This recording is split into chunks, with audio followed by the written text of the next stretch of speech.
Ladies with gentle hands, welcome to episode 13 of the best podcast in the entire world, the Trophy Hoarders podcast. I'm Leon, you're one of your co-hosts, and I've also got Chris here today. How you doing, matey? Mate, I'm doing good. The best trophy hunting podcast, not just on YouTube, not just on Spotify, but also now Apple Podcasts. Gee! Yeah, we are everywhere. We are spreading like a bad thing, What a virus, but we're actually good. what a pandemic, if you will. The trophy hoarders pandemic is spreading to a podcast provider near you. But yeah, we're pretty much everywhere, and now you can watch the videos on Spotify because we're uploading our videos there. So previously, if you were just listening via the audio, you can now see some of the questionable things we may get up to, and the bonus little bits. Yeah, but Anywho, Apple is audio only. They do not let you do videos whatsoever. Unlucky. I actually don't know a soul that uses Apple Podcasts. I used it back before podcasts were cool in like 2015 and 16, and then it just boomed over to Spotify and YouTube. Yeah, I seen a thing and it was like, I don't know what the metric it was for, but it was like 25 million Spotify, 23 million Apple Podcasts, and then it was Google Podcasts at like 4 million or something like that. So, oh wow. They two are the big hitters. Spotify, obviously the bigger one of the two. Oh, I'm so sorry. Apple listeners, we love you. Welcome. Mate, I didn't realise the OGs. The real ones. Yeah, well. Anywho, video game book club. Interesting week this week because somehow we've ended up with 2 games that we've played. Yes. So I made an executive decision and that Warhammer was so bad that I was like, we need to just do a different game. Because it's like, I didn't want the book club to just be us constantly shitting on games and not finding stuff that we don't like. So I was like, we'll change the format. Instead of spinning this wheel, I'll pick one week, you pick the next week. We have a guest on, they can pick the game for us. Because that worked well with Dead Cells. Thank you, John. Well, it worked well for me. You know so much. That's amazing. So yeah, I changed that hoping that you wouldn't have played Warhammer by that time. And I'd save you the pain of it, but you'd already played a bit. I did. Yeah, I already played a little bit. I mean, I think it's fair to talk about Warhammer, even though it was a short experience. Do you want to go first, or do you want me to go first for a while? I only lasted an hour 20 on it, and it's still longer than me. Mate, see, straight off the bat, we were off to a bad start because I had high hopes for it. Right, Warhammer, all this incredible backstory, lore, and straight away you need to sign up for Neocore, an account. Like you flat out cannot play the game without this account, and I'm like, just straight away, I'm like, this is going to be bad. This is going to be a bad experience straight off the bat. You switch off. You switch off, don't you? Like if you boot up a game, you want to play. You don't want to have to put an email, put a password, and maybe this is a silly complaint, but trying to type out a password and then repeat the password on like the typing system on a console isn't the best. Like mouse and keyboard, it's not too bad, is it? I know you could plug it in, but it's also not just like, hey, what's your email address? It's what's your email address? Now create your username, your password, retype the password, and then do you want us to send you emails and all that stuff? And it's like, it's just a pain. Like, I don't mind when it's like, say like Warner Brothers, where it's like, if you give us your email, we'll give you an extra scan. And I'm like, ooh, okay, that's fine, I'll let it slide. You can sell my email, make money off it for this digital skin. But so it's an action RPG game, and mate, I don't know if maybe the difficulty wasn't hard enough, but it was just so boring. Like, I was literally, what class did you go? Is it an assassin? They had like daggers. I went assassin sniper.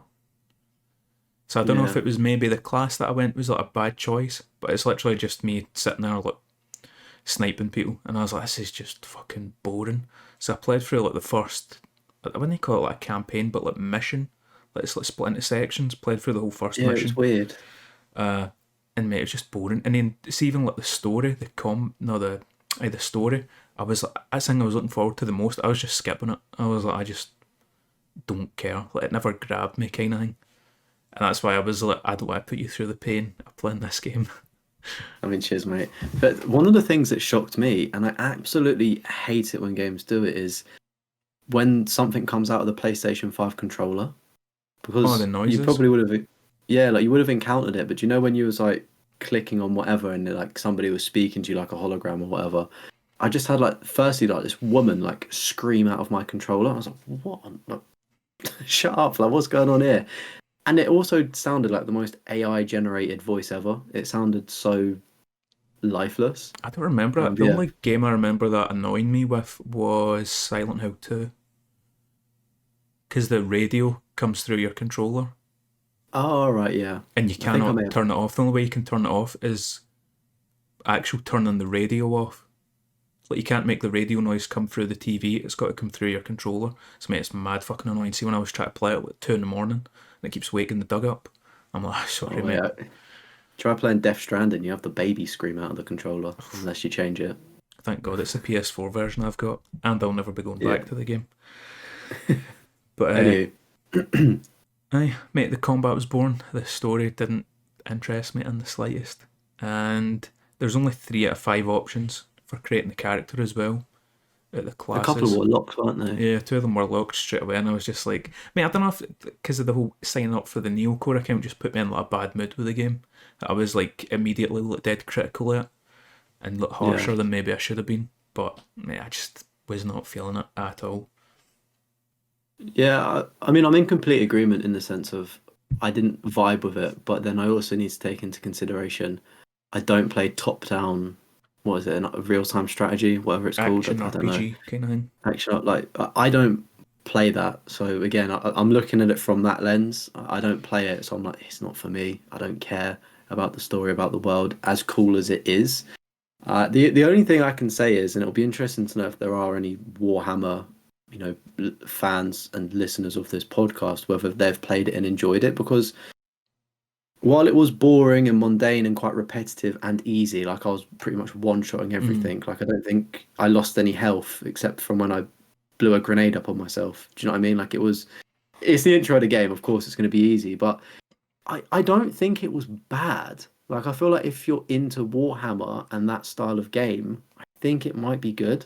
But it's just, you know what I mean? It's not for us. Yeah, I think also it's maybe the class that I went, because like see, even like Dragon Age Origins, that's kind of similar. I always go like a melee build, whereas this one, Yeah. it's obviously I'm a sniper. I'm playing for distance. I'm like one-shotting most people. So I think probably went the wrong class. But Yeah, the classes didn't really look too appealing. Like the one that obviously we picked the same one. I think could you go for shotgun instead of the sniper though? I think that's what I did. no, it was the sniper, and then you could swap weapon to it was like 2 SMGs. Oh, see, I don't think I feel like I had daggers or something. I don't know. I don't like. I was getting close to things and then like spamming all of the buttons to like do the moves and like Yeah. dashes. Yeah, but I don't know. The classes didn't really look appealing, and it was I don't know. I was almost like looking for the Space Marine class, and I know there was kind of a Marine, but it wasn't like the badass sort of like chainsaw. Do you know what I mean? Like in the suit, it was very like basic, and I was like, oh, well, I don't know. Again, I don't know enough about the Warhammer lore for maybe it makes sense in that context, but yeah, slightly disappointing. But I feel like I've probably played worse. Yeah, I feel like I wish it was Space Marine. That's what I was thinking the whole time I was playing it. I was like, I wish it was more action heavy. Just Space Marine. I want to play that at some point. I think I've got it on PS3. What, the first one? Yeah. Yeah, I really want to play the second one. I've never played the first one, but the second one does look really cool. And I always see it on sale on Amazon, and I'm like, oh, 30 quid, it's not bad. But I'm like, the backlog. Like I'm buying another game that, yeah, like I have no intention of playing it just because I'm so busy. I'm like, one day I'll get to you. Maybe when you're like £5 and you're like 10 years old. Mate, I bought Prince of Persia: The Last Crown as like a treat to myself for Christmas. It's still, it's still in the cellophane, and now it's on PS Plus Extra, and I'm like, the fuck? Like, I just wasted money. Still send it back? Nah, is it on Amazon or? It's too far. I think it was Argos. I got it. Oh, interesting. Interesting. To be fair, Argos are really weird. They do some really good deals and like really cheap deals, but then like 9 times out of 10 they're just like overpriced, full price. Mate, always, I'm pretty sure the clearance stuff sells it like instantly. Like you can just never grab it in time. But that was Warhammer. And what are you giving it? What rating?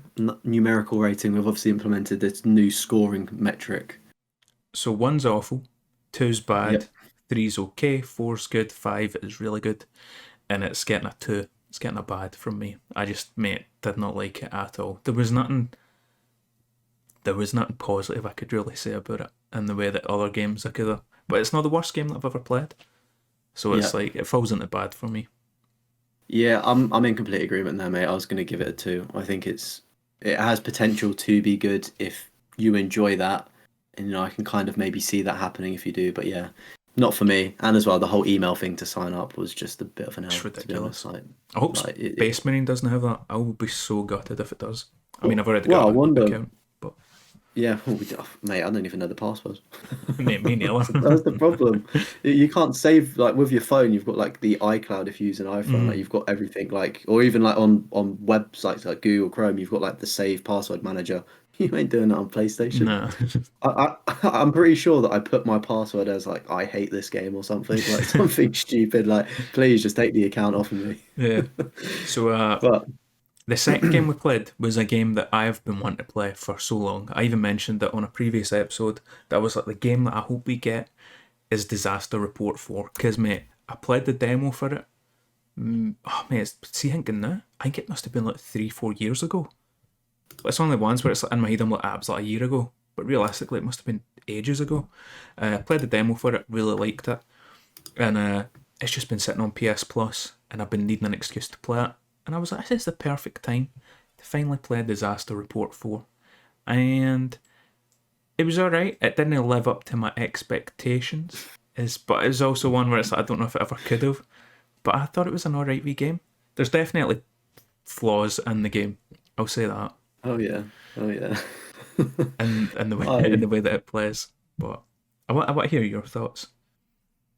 Well, I went into it and firstly, obviously, I'm aware of the game. It's on my radar. I was like, kind like it could be interesting, sort of thing, but I don't think I'd ever play it. Right? Again, this video game book club, great opportunity to play it, and I was like, this, interesting. Let's see how it plays out. And it was just, I just felt lost. I was just like, what am I doing here? Like, what am I actually doing here? Like, uh, yeah, I'm almost lost for words with just what on earth the game was, and I don't understand the objective of it.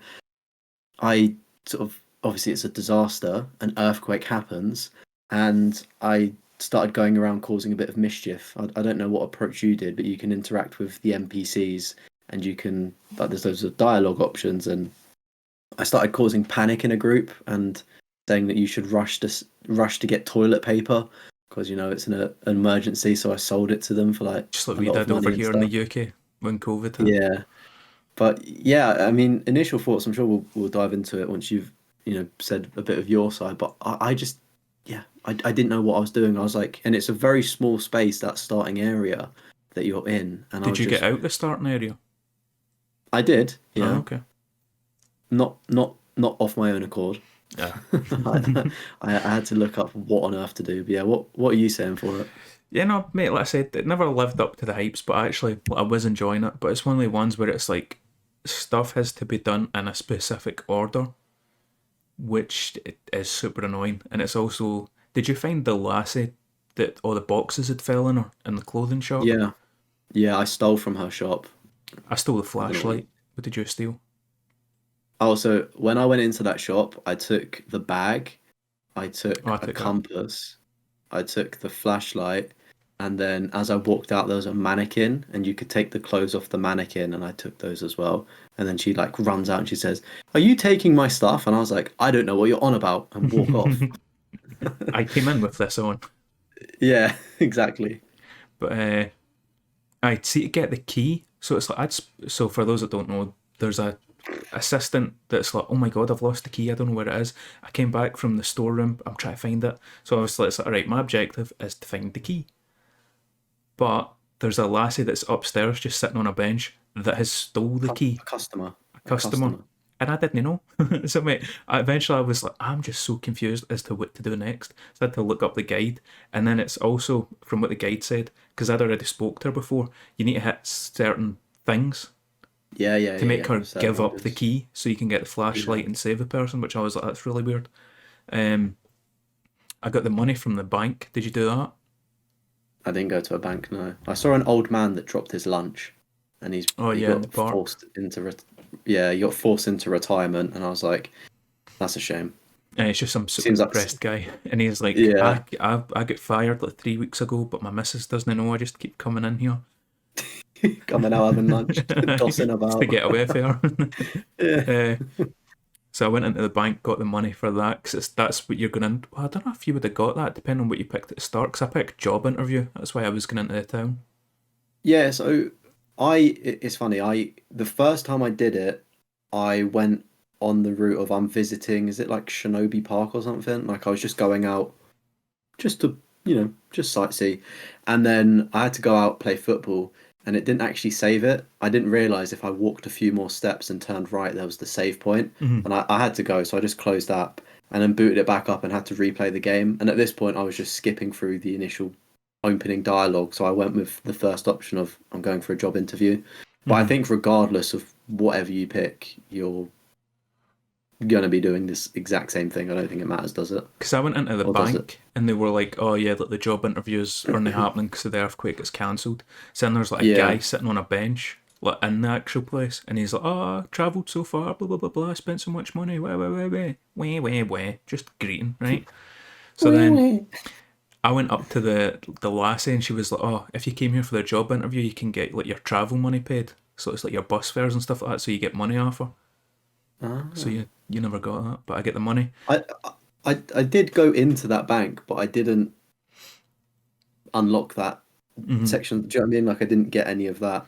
Did you like round up the schoolgirls? Mate, that was so funny. See, when you meet the teacher for the first time and I actually Yeah, I wrote was it like, you down, need to pay. he's You like, need to pay me. no, no, my wee guy went, female high school students? I'll find them. I was like, yeah, you perv, man. Mate, I picked. I was playing as a female character, Oh, so were you? Oh, you couldn't do that then. yeah, yeah. I was like, are you gonna pay me if I find your students? That was my approach. Got to get the yen up, you know. Try and get some money out of her. But it's like, Yeah. certain things need to be done in order. I don't know if you get far enough, but there's like a shop, like a convenience store. So the furthest I got was I rounded up those girls Mm. after doing like the store saving the woman, rounded up the girls, and then I crawled underneath like a collapsed building or something through to the next area where like the next save point is.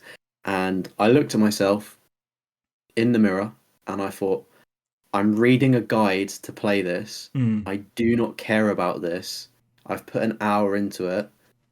I'm dropping it.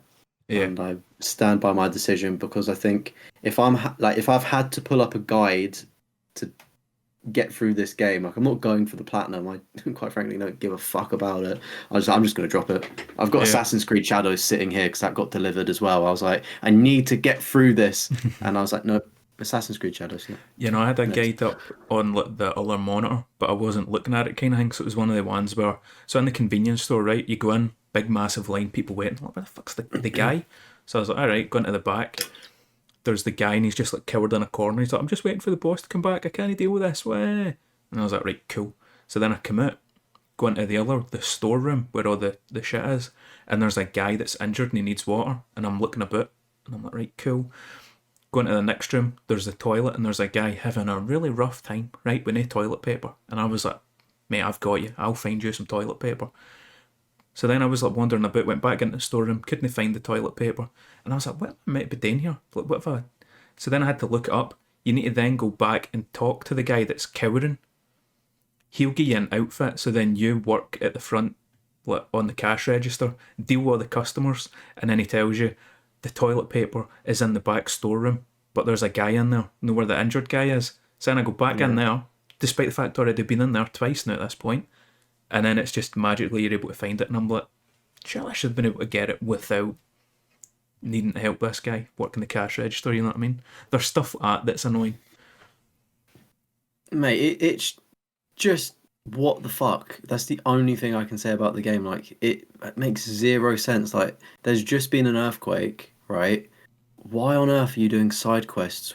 Like, firstly, rounding up schoolgirls. Secondly, you're talking about working in a convenience store. Like, surely you're getting the fuck out of there if it's a disaster. Like were there 3 previous games, or is it just called Disaster No, there's Report 3. They were 4? on like the PS. There's 3. I think one of the ones on the PS2 is like super expensive, like one of those like rare games kind of thing. Like, is it one of those games? If somebody's played the franchise, is there more to it? Like, is there, an actual story, or is it just random side I think it's just you trying adventures? to get out of the city. Because that's what the Right, thing is. and It's like the earthquake's happened. I need to get to safety. I need to get out of here. yeah, I don't know, man. I'm a logical guy. Like that doesn't, find me a car and I'm leaving. I mean, I guess the game would be over in 10 minutes, but it was weird. That's Yeah. all I can say. And it didn't particularly look great either. I'm assuming it's quite an old game.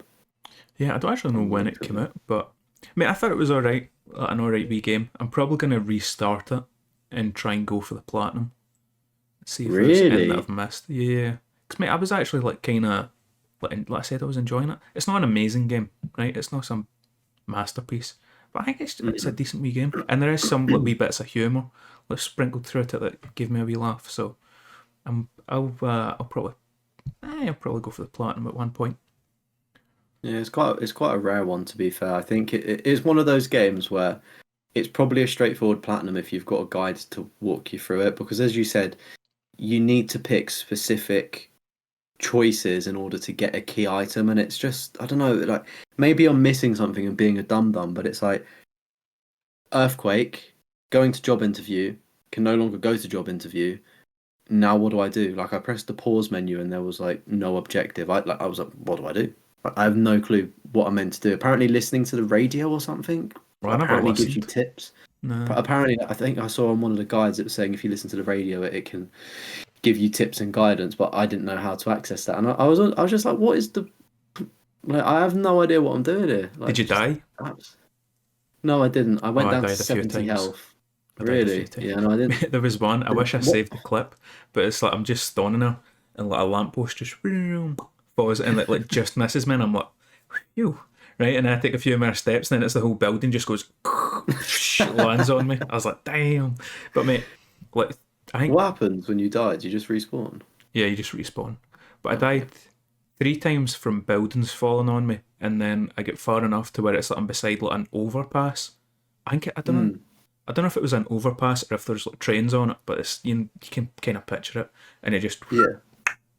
falls on top of me, and I was like, brilliant, Do you fantastic. think it's like random sort of destruction, or is it like scripted? Nah, I think it's scripted because you need a building to fall to progress past the convenience store, and that only happens after like, a certain thing. Yeah. In interesting, Chris. That's all I can say for your choice of game. I'm glad you found somewhat of an enjoyment in it, but I'm gonna say my score, All and right, I'm giving it. We can't give zeros, can we? Or can we? no, you can't get a zero. No, I'm giving it a 1. I Damn, have to put that up there with one of the deadest games I've played. is that the first one that It we've ever gave out? Because mate, no, I'm giving it a no, 3. I thought it was okay. Well, I don't think it's an amazing game, but I also don't think it's a bad game. I think it's just for certain people, if you know what I yeah, mean. yeah. So, mate, I'm actually a serial hater. We've gone back retrospectively for the other games and ranked them, and I have given out 2 1s to the first 2 games. So, Which was Neo and Firefighting. Firefighter, What yeah, did I give Firefighting? A 2? you gave it a 2, yeah. Yeah, I was So thinking yeah, I what a mean, 1 must be like god awful, kind of thing, unplayable. yeah, That's kind of yeah. what I I was going mean, for. yeah. Maybe I knock Neo up then to a 2. I don't know. Again, I just thought it was shit. I think that's how I look at the rankings. I think 1, yeah, poo poo. Don't want to play that. So I'm No potential for improvement. so I'm getting it a You know, 3. You're getting it a 1. a 3. Damn, son. All right, so that makes our fucking hell. That makes the combined score a C rank because A we've C. got we add our scores together. And if you were wondering as well, the previous game Warhammer also somehow got a C rank because we both scored it a 2 apiece as well. So yeah, that's I picked our the game rankings. for this episode. Finally, Yep. mate, you're gonna get a game that you're gonna enjoy because you are picking it. What is the game? Mate, it's funny actually because I don't know if I'm 100% going to enjoy it, but I think I'll enjoy it more than what we've previously played. And the game that I'm selecting for us, and we need to be quite timely in this one because it's actually leaving PlayStation Plus, Damn. is Deliver Us Mars Okay. Is or that not like a Deliver Us super 2 easy Mars. platinum? Yeah, so there's the first game like Deliver Us Moon, and then Deliver this us is the like the moon. sequel to that. It's pretty simple, if you play it through naturally, you're probably getting a longer experience. But if you want to go for the platinum with a guide, maybe like 3 to 4 hours. Just depends how you want to play. But don't know, pretty chill, walking-ish sim. And the first game I thought looked visually good, so hopefully it's an upgrade. But it's one of those games I've just never. It's always been on the back shelf. Like never wanted to play it. It's leaving PlayStation Plus, and no time like the present, eh? This is your excuse to get it done. All It right. is. So I will write that hopefully I down. enjoy it. Not too sure if you will. I feel like you might not. What's it like? Like, what's the first one? What's it about? What does it play Um, like? Is there any games that it's like similar to? Not really. It's literally just a walking sim. Like that's literally all it is. Just a walking sim is the best way to describe it. Like exploring a moon-based sort of thing and looking at collectibles and scanning things. And I think there's a few scenes with like where the gravity goes and you're like floating. Is it first Maybe there's person? some. Yeah, it's first person. There may be some puzzles as well. Actually, come to think of it. I don't know. I just found it super chill, and I'm pretty sure, like as I said, the platinums. If you follow a guide of it, it's pretty Are you gonna pretty follow a easy guide to or are you do. gonna play it blind? I'm gonna follow a guide, I think. Okay. Yeah. So I'll do the opposite then. I'll play it blind and see how we get on. play it, play it blind. Yeah. Again, I'll have a little peruse of the trophy list, but going off of the first one, there were a few missable like collectibles. So if you find them, you find them. If not, I guess you're gonna have to restart. But It's who probably knows? not that long to beat. Well, it says We'll 10 hours find if you out. don't use a guide. Time. We'll find out next podcast. Find We're out here every next fortnight. episode how they get on. All right, what you been playing then? Mate, your boy has got one platinum. I really need to step it up in this next week because if I'm gonna hit 150 before April, I've got to put some work in. I need 4 more platinums, but I managed to get the Dead Cells platinum, and mate, I actually really enjoyed it. It was one of the ones where it was like, see, even after the last episode, I was like, I really want to beat the story. I really want to beat the story. And there's an assist mode which makes the game easier, but it's like you can turn certain things on. So I had full map on, so it's like instead of like going in blind and it's like discover the map as you progress. Mate, I can just see the full thing. So it's like, all right, I know there's like a level up thing here, another level up here. This is like the end goal, and mate, it just makes the game so much better. But it's also a very slippery slope using the assist mode because there's a lot of options and it makes the game.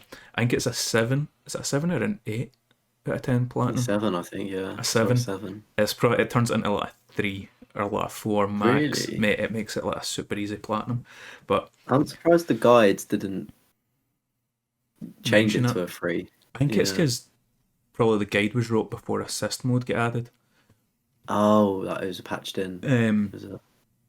but I managed to beat it legit, well, with a map for the first time. I think second time, so at the end, you fight the boss, you kill the boss, then you get the boss cell, and you activate that, and then it's like it ups the difficulty, and it's like you need to get a Okay. trophy for, I think it's collecting 4, so you need to have like 3 bosses active, so you just need to keep playing through the game and beating it over and over again. Mate, it gets ridiculously hard. See, at like 3 cells Really? active, mate, 3 cells active, I was like, I don't know how anybody fucking beats this game, because it's just solid. Do you think a 7 would be like, would you say it would be a 10 then? Or is a 7 fair for difficulty? I would say If you're without assist mode, it'd be like an 8, pushing a 9, I would say. Cool. Cool. Mate, it's solid. There's some of the trophies that are like an absolute pain. You need to beat all the bosses without taking damage. And Ouch. 3 of the bosses, like the main bosses you need to fight, they're like fine. But there's one called Conjunctivitis. Mate, he is a fucking pain. Because it's like, at the first he's fine, but then it's like there's these tentacles and they'll like, pop up at the ground. So it's like you're watching the ground below you for like the wee bubbles for where they're popping up. But then there's also ones that will come off screen and they just swipe along. So mate, it's like you try to like pay attention to like 3 different things. Everything. It's just mate, it's fucking solid. So I failed on that one like multiple times. That was an absolute pain. But mate, it was a fun platinum. The assist mode made the game so much more enjoyable. But like I said, it's a slippery slope because see by the time I'd beat the game, I had it like enemy health at 20%, enemy damage 20%. Like mate, it was just easy mode possible, the easiest way you could play it. But mate, I loved every minute of it, to be honest. It was just so much fun. Even all the different weapons and stuff. You got the plat. Mate, all the different weapons. Because there was like, I can't mind what weapons it was I was using. But it was like, then you find the bone and you're like, I'll get this a wee bash. Oh mate, this isn't my new favourite weapon. And then it's like throwing knives. Nah, these are my new favourite. And it's like, mate, just constantly finding something else. How many different types of weapons? So they're quite like a lot. Mate, loads. Jeez. I'd say if I Is had there any to guess, you've not found sort of thing? Or? Nah, I'm pretty sure I've got them all. I'd say there's over 20 melee weapons if I had to guess. Like good variation there, to be fair. Yeah. So I got that. I got my platinum. I also got my 10,000th trophy. We hit 10k trophies. And originally I wanted to do it as like The Last of Us 2. But you can't cheat it the way I thought you could. I thought it was like Uncharted 4 where it's like you can load a save at the very end. Oh yeah. And then change the difficulty and it'll just pop. And I was like, right, cool, I'll do that for the one, it's like beating the game without dying. Dig 2 Graves, I think it's called. I was like, I'll do that as like my 10,000th trophy. But you can't. So you need to like play, but there is like a way you can cheat it. It's like, I think, oh mate, I can't remember what it is. It's like some accessibility mode settings, but it pretty much makes it like a piss walk. But it's 5 hours to speedrun it. And I was like, see when the show comes out, I want to play through it on grounded mode and I want it to be like a semi-new experience because I've not played it in years. So I was like, I need to find something else as my 10,000th trophy. And I settled on Bend It Like a Pro from FIFA 09 because on PSN profiles, FIFA 09 is like the first trophy that I earned, even though it's not. Like Dead Space and Unreal Tournament 3, I both played them before FIFA, but they've got missing timestamps for whatever reason. I don't think I had online at that point. So, FIFA 09. But mate, I played like a bunch of games like Maneater. I didn't really enjoy that. I like that. Quite long. Dead Island. What else did I play? Which one? The first one. Mate, it was one of the ones where I was like, I'm so close to 10k, I'll just play these games and like pop easy trophies. Right. But mate, Maneater, I didn't enjoy. I don't think I'll go back to it. I think I got 3 or 4 trophies on it, and I was just like, nah.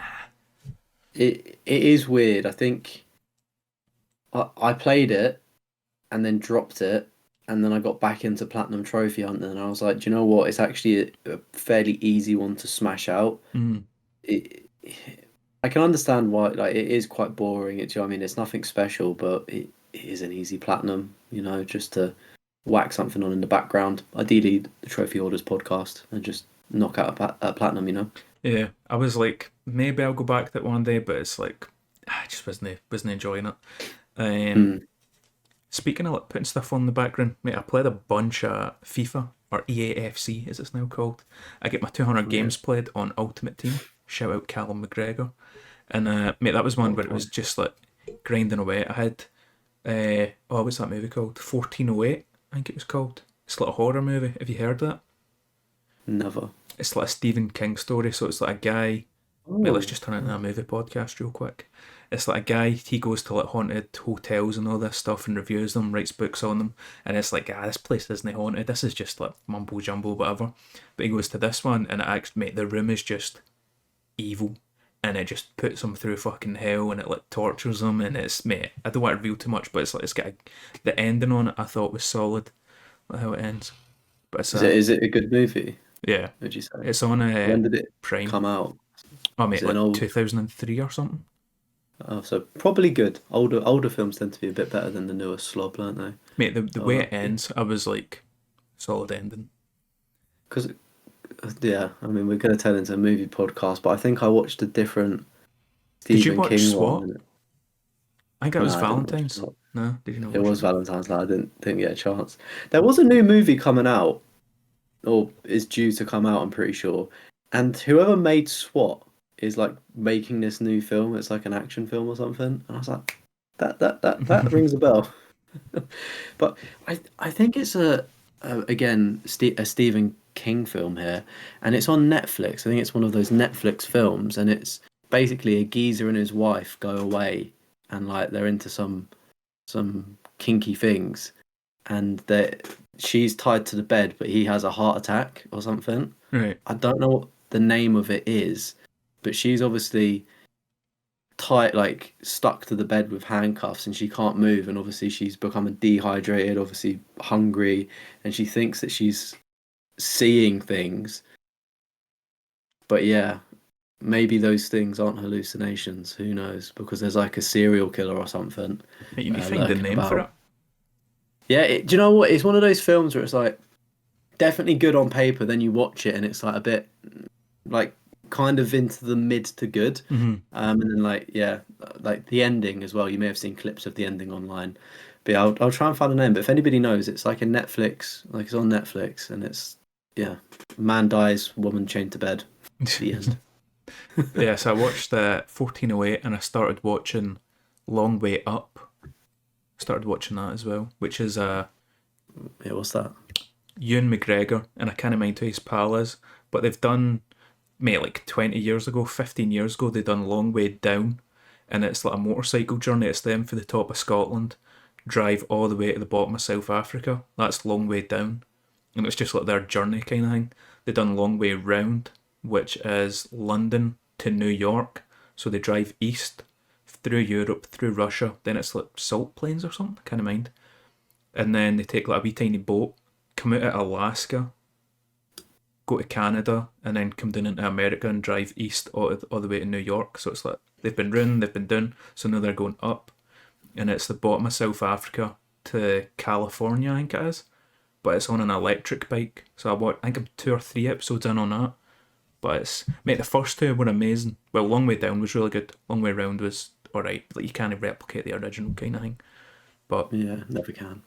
anyway, back to video games. Sorry. The film that I was on about is called Gerald's Game. If you're interested, I had Gerald's a little Game. Google. I feel like I've heard that Gerald's name before. Game. Yeah. If you Google it, you will see the kind of thing as well. So maybe don't look at the images if you don't want it spoiled. But yeah, Yeah, it's worth watch. I done my 200 games on Ultimate Team. I smashed it like a bunch of easy trophies that I just hadn't done, like win an international women's game or some shit like that, I think it was. Win Champions League, Yeah. all that stuff. And also played some Rush mode, the newest mode, in the FIFA game, and it's fucking ass, mate. It is horrible. Everybody in it is just straight shit. Nobody passes the ball. Everybody's like power shooting 30 and half. And it's like, mate, I'm stoning in the box on mine, just cross it into me. But he's like, no, I'm going to take on these 3 guys and just fuck about with the right stick and hope for the best. And I'm like, cheers, buddy. Nice one, buddy. Thank you. Yeah, nice. And then you lose the ball and then they just run up and score. And it's like, oh, man, it's a pain. I hate playing with randoms, especially on FIFA.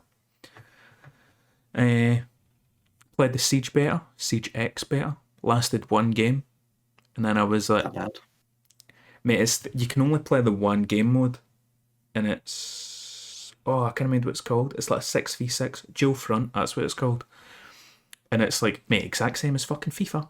Where it's like, so it's like, my team against your team, I've got points that I need to capture on the map. And you need to do the same and capture my points. But it's like, as I capture yours, the map gets bigger, and then I can capture your next one, kind of thing. Sounds good. Nobody plays defense. Nobody. Oh. Nobody plays defense. So mate, we just get pumped. Team of individuals. And I was like, fuck this, man. Played I this. reckon if you had a squad though, it would be good. If you could actually like have a squad and like communicate, maybe Yeah, it would be play. decent.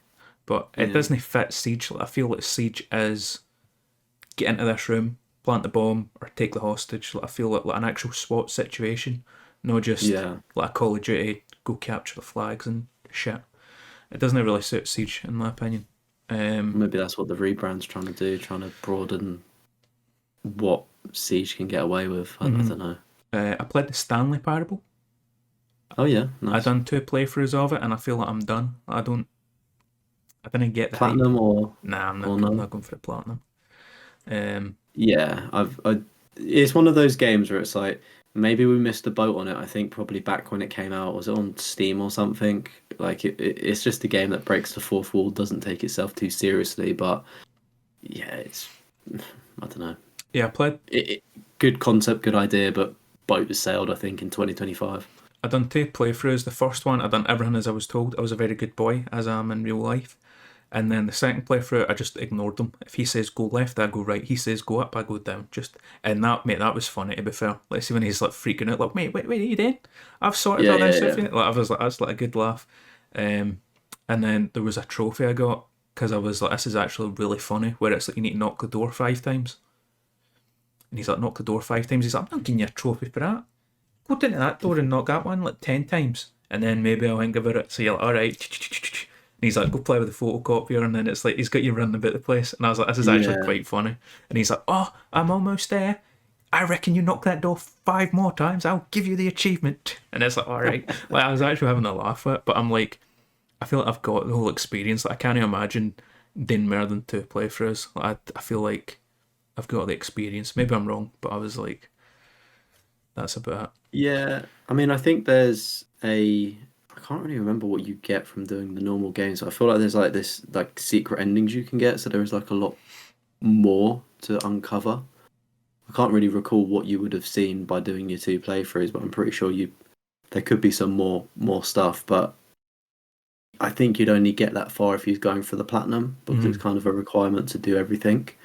But I agree with you. I think my perspective of when I played in platinum, that was you could probably get away with just doing what you've done and just parking it, because unless you're a trophy hunter, you may not have the desire to do these very obscure things, right? But yeah, it's got its moments. It's an interesting game, but it's definitely. Yeah, it was a free game. I get like a good laugh out of it. I think I only played it for like an hour and a half, 2 hours max. I was like, and the game I played the most, WWE 2K24, in preparation Damn. for Monday Night Raw coming to Glasgow, which I'll be going to. Oh yeah, let's Mate, go. mate, it's fucking expensive. Mate, my pal, How much? 150, and we're way up in the nosebleeds. Mate, we've got like the worst seats possible. Really? Yeah, How much is it to go like further down? Is it standing or is it all expensive. seated? And no, it's all seated. Mate, it's fucking Wow. expensive. It's like, I think it's like a few grand to be like right down the front, like the pure amazing seats. Really? Mate, Really? it's Oh, like I said, mate, we have the worst seats you can get, and it was £150 each. damn. All right. What night? Oh wait, it's Monday night. Did you say, or did they Yeah. record it on a different night? No, it's Monday night. So when this Oh, wow. episode comes out, I'll be on my way up to Glasgow for some Monday Night Raw. It's one of the ones where it was like my pal really wanted to go, and I was like, I don't know, because there was like a pay-per-view last year, and I was like, I just don't want to spend the money on it, but I don't think I'd enjoy it that much. Yeah. And then this is like John Cena's retirement tour, and I was Yeah, I like, was gonna say if it's John. So mate, see, when I was a kid, I had the chance to see like the Undertaker and stuff like that. Like my dad was like, I can get his tickets for this WWE coming up, because like his pal had tickets and his Wayne was sick or something. He's like, do you want to go? Like, I'll get us the tickets. And I was like, no, because it was that weird age where it's like it's really not cool to be like in wrestling, as on like P6 right. or something. And it was Friday night it was on, and I was like, I cannot not go to football practice and tell them that I went to WWE, because I'm gonna get buried for it. I'm just gonna get that sort of shit ripped at me. So I was like, no, Yeah. I don't like wrestling. That's for I'm going to play football. And then on the Monday in school, there was this guy Zach he was like the WWE guy, and he was like, mate, I seen Rey Mysterio, I seen Batista and the Undertaker in a tag team together, and I was like, just so fucking jealous. And now obviously I like Batista, Undertaker, they're retired, like you can never see them. So I was like, you know what? Just to say I seen John Cena, even if he doesn't wrestle, I'm like, fuck it, mate. I was like, I'll just send you the £150, get me a ticket. Yeah, it does seem good. Obviously, it's like the one last hurrah. Obviously, it's a great money-making scheme, but I feel obviously there's a lot of production value and lots of familiar. I'm not the biggest wrestling person, but I obviously see a lot of it online and whatnot. And it does look cool, in fairness. Do you think you're gonna make like a night out of it, sort of thing? Like, I don't know, when does it start? When does it finish? I don't Or know is the it... times up. Mate, I've got the night off work. That's literally all I know. I think there's like a nightclub hang after it. There's some event, but I probably won't go to it. I don't know. We'll see. Oh, there you go. I don't know. See if you can RKO somebody off of like the first floor or Get something kicked out. onto the dance floor. But so I was playing. Are you going to go for the platinum on the WWE game, or do you already Nah, have it? it's like a mad grind. I get the platinum for 2K22 or 2K20, one of them, and mate, it like ruined wrestling games for me. Like, that's how bad the grind was. I was like, I'm not touching one of these again. So I was playing WWE 2K24, played a good bit of that, and done my wee career mode, my wee story mode, and mate, I actually get proper pissed off because I spent solid half hour creating my wee guy, Abbott AK-47 Kareem. Right, remember the name. He's like a 5'10". I based him on like a Dagestani Russian wrestler kind of thing, like wee stocky guy, totally bald, beard, but it's like that kind of Muslim beard, whereas like nothing on the cheeks and the moustache. You know what I mean? Mate, cunt looks an abs. Like a Joe Gomez, like, I think Joe Habib, Gomez has that kind of beard. like Habib Nurmagomedov kind of beard, right? Yeah. Cunt's an absolute unit, right? He is a scary man. I even done like his wee move set. He's like Chris Benoit. He's got the diving headbutt. Anyway, Russian machine. You don't get to pick his voice. So when the story mode starts, hey man, how you doing? And I'm like, what the fuck have they done to my guy? And it's like, mate, I made him a heel, so he's a bad guy. But it's like, see the way the story goes, it's obvious your guy's meant to be a good guy, like a good guy underdog. Yeah. And I'm like, that is not the Abbott Kareem that I made. You know what I mean? So that proper pissed me off with the WWE game. But Frustrating. Yeah. I feel like they should give you voice options or something, or at least tell me this is what your guy's going to sound like, so I can kind of base his looks on it. But Yeah, that would make sense. I mean, I'm surprised that it's given you that much flexibility of a storyline, so I can understand why they've just gone with one voice fits all sort of thing. Do you know what I mean? so mate, I was Instead of having to record absolutely it 8 different times, different people. But aye, so Abbott AK-47 Kareem, undisputed champion. We'll be seeing him Monday Night Raw. All right. Yeah, Or is hopefully. that Mate, I'll just shave the heat and fucking jumped into the ring, get my ass whipped. But that's pretty much all the games I've been playing, and not bought any games. I treated myself though. I fucked up big time here, by the way. Treated myself for the non-video viewers. Elgato Stream Deck. Treated myself right. I got a wee YouTube paycheck coming in the next few days. I was like, treat yourself, Chris. Yes, You've yes, earned go it. popping. But I fucked up. Because it's a USB-C. My computer's not got a USB-C port. Is it not? No, mate, I fucked You up. dinosaur. Mate, my last computer had a USB-C port. This one doesn't. I thought it did because the Elgato HD60 that I've got, it came with a USB-C cable, but it's a USB-A to C. I must have changed it. Yeah, But this one, you can't even my change the Elgato's cable. It's like wired into the actual device. So I fucked up.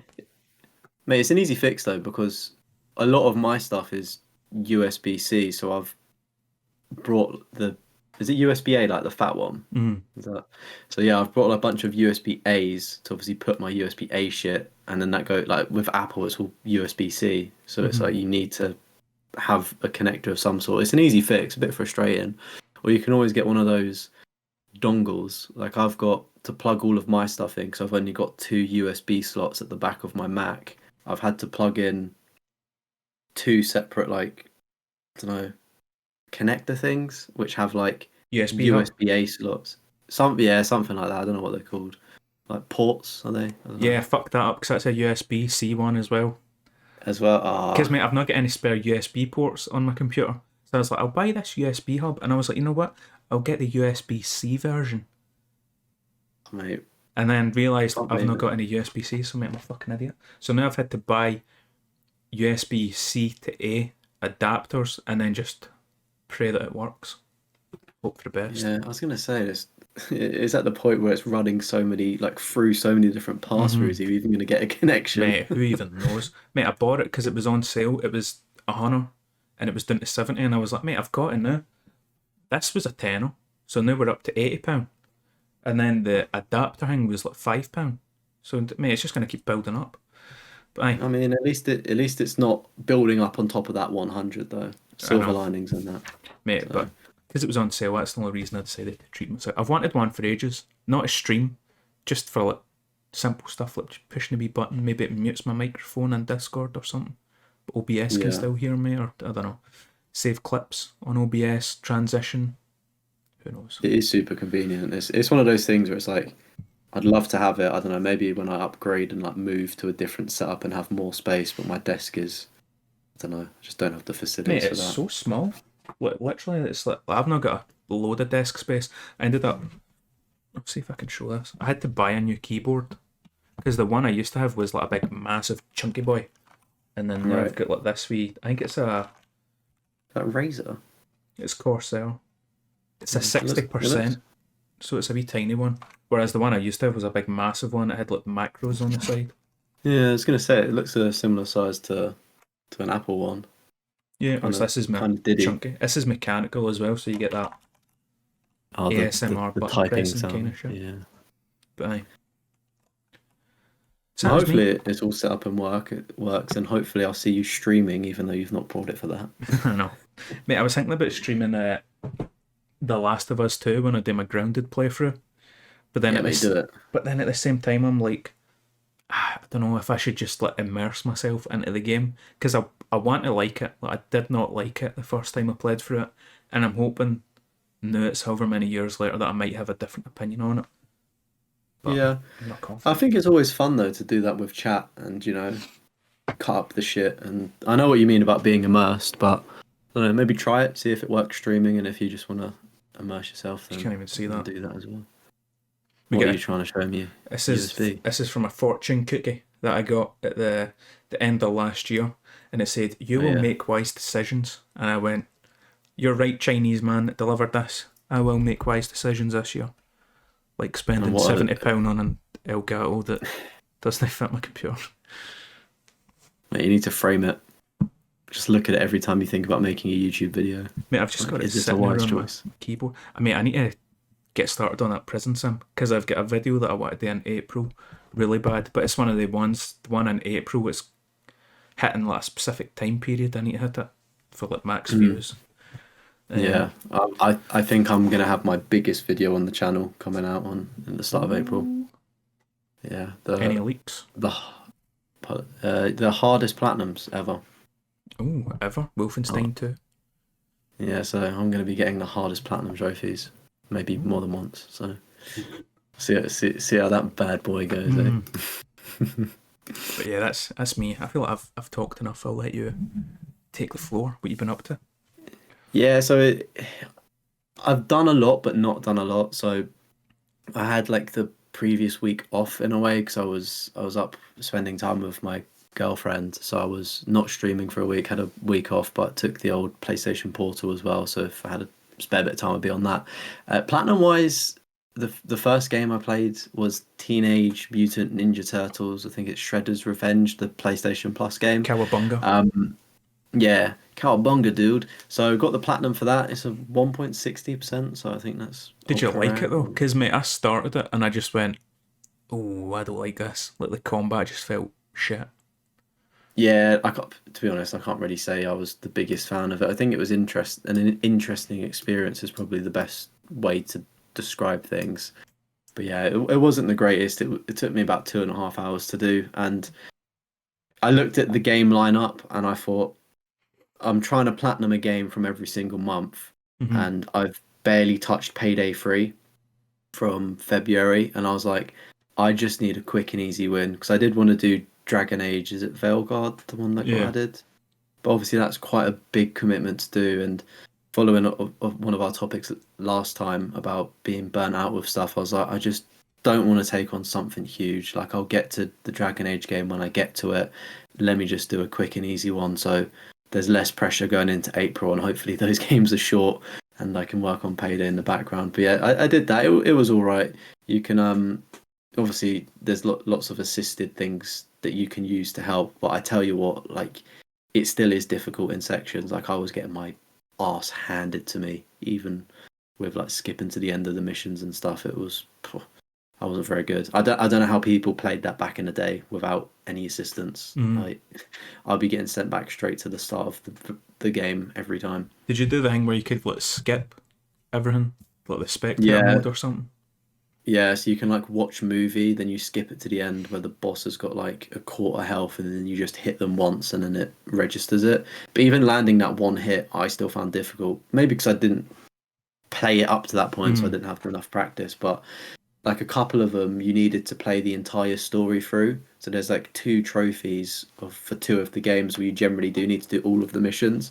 And yeah, they were difficult. Like luckily there is a rewind feature similar to like the Oh, PS1 classic nice. games and Mm. stuff. So when I was getting severely beat down, I'll just rewind it, and it almost felt very luck based if I was going to land the combination I was trying to do. But anyway, that's a skill issue. That's my fault. But I've also been playing since coming back home. Just been doing a bit of Dante's Inferno. So I streamed a little bit of that on Twitch, and then it's also a members video on YouTube. So basically, when I'm streaming on Twitch, I'm just plucking them VODs and giving them for the members of my channel to watch. So lots of boobies in that I was gonna episode. say, did you censor them or? Yeah, I did have to censor them, mate, because there's one scene where like the Boo. woman's like running and like it's just jiggling, and I was like, whoa, like this has to be censored. But the YouTube editing system was such a pain to use. I was like, do I just leave the tits? Just But I leave them. managed, yeah, but I managed to fix it. But yeah, I've just been sporadically going back to Dante's Inferno and just chipping away at it because it's quite a quite a collectible heavy game. Played some EA, FC, FIFA. I've just been dipping into that, and I know you mentioned it a moment ago, but we did actually play together, didn't we? We For did. that 200 wins. So we had fun with that. As you said, we played Rush. It was awful. Wasn't fun. And then To we be fair, decided to when we play. played Rush, I think it was the first game we actually had really good teammates. Because I played Yeah, Rush yeah, on my own on Ultimate Team, yeah. Ultimate and it Team, was yeah. ass. But we played it together on Pro clubs. clubs. Yeah, pro clubs. Yeah, We done yeah. Rush. That.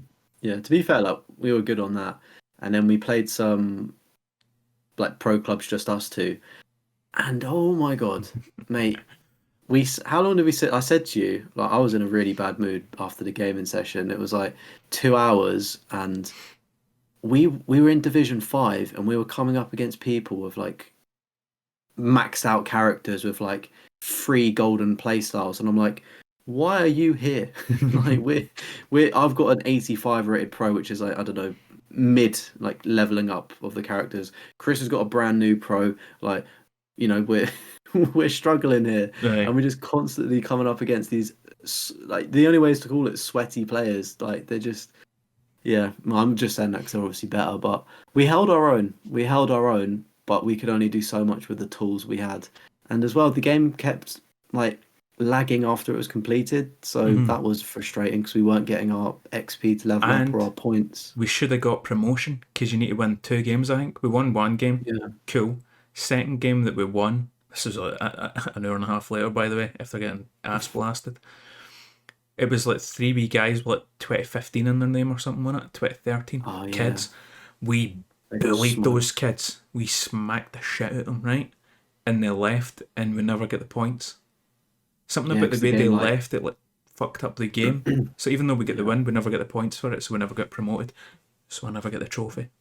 So yeah. fuck those kids, man. Even fuck them kids, bro.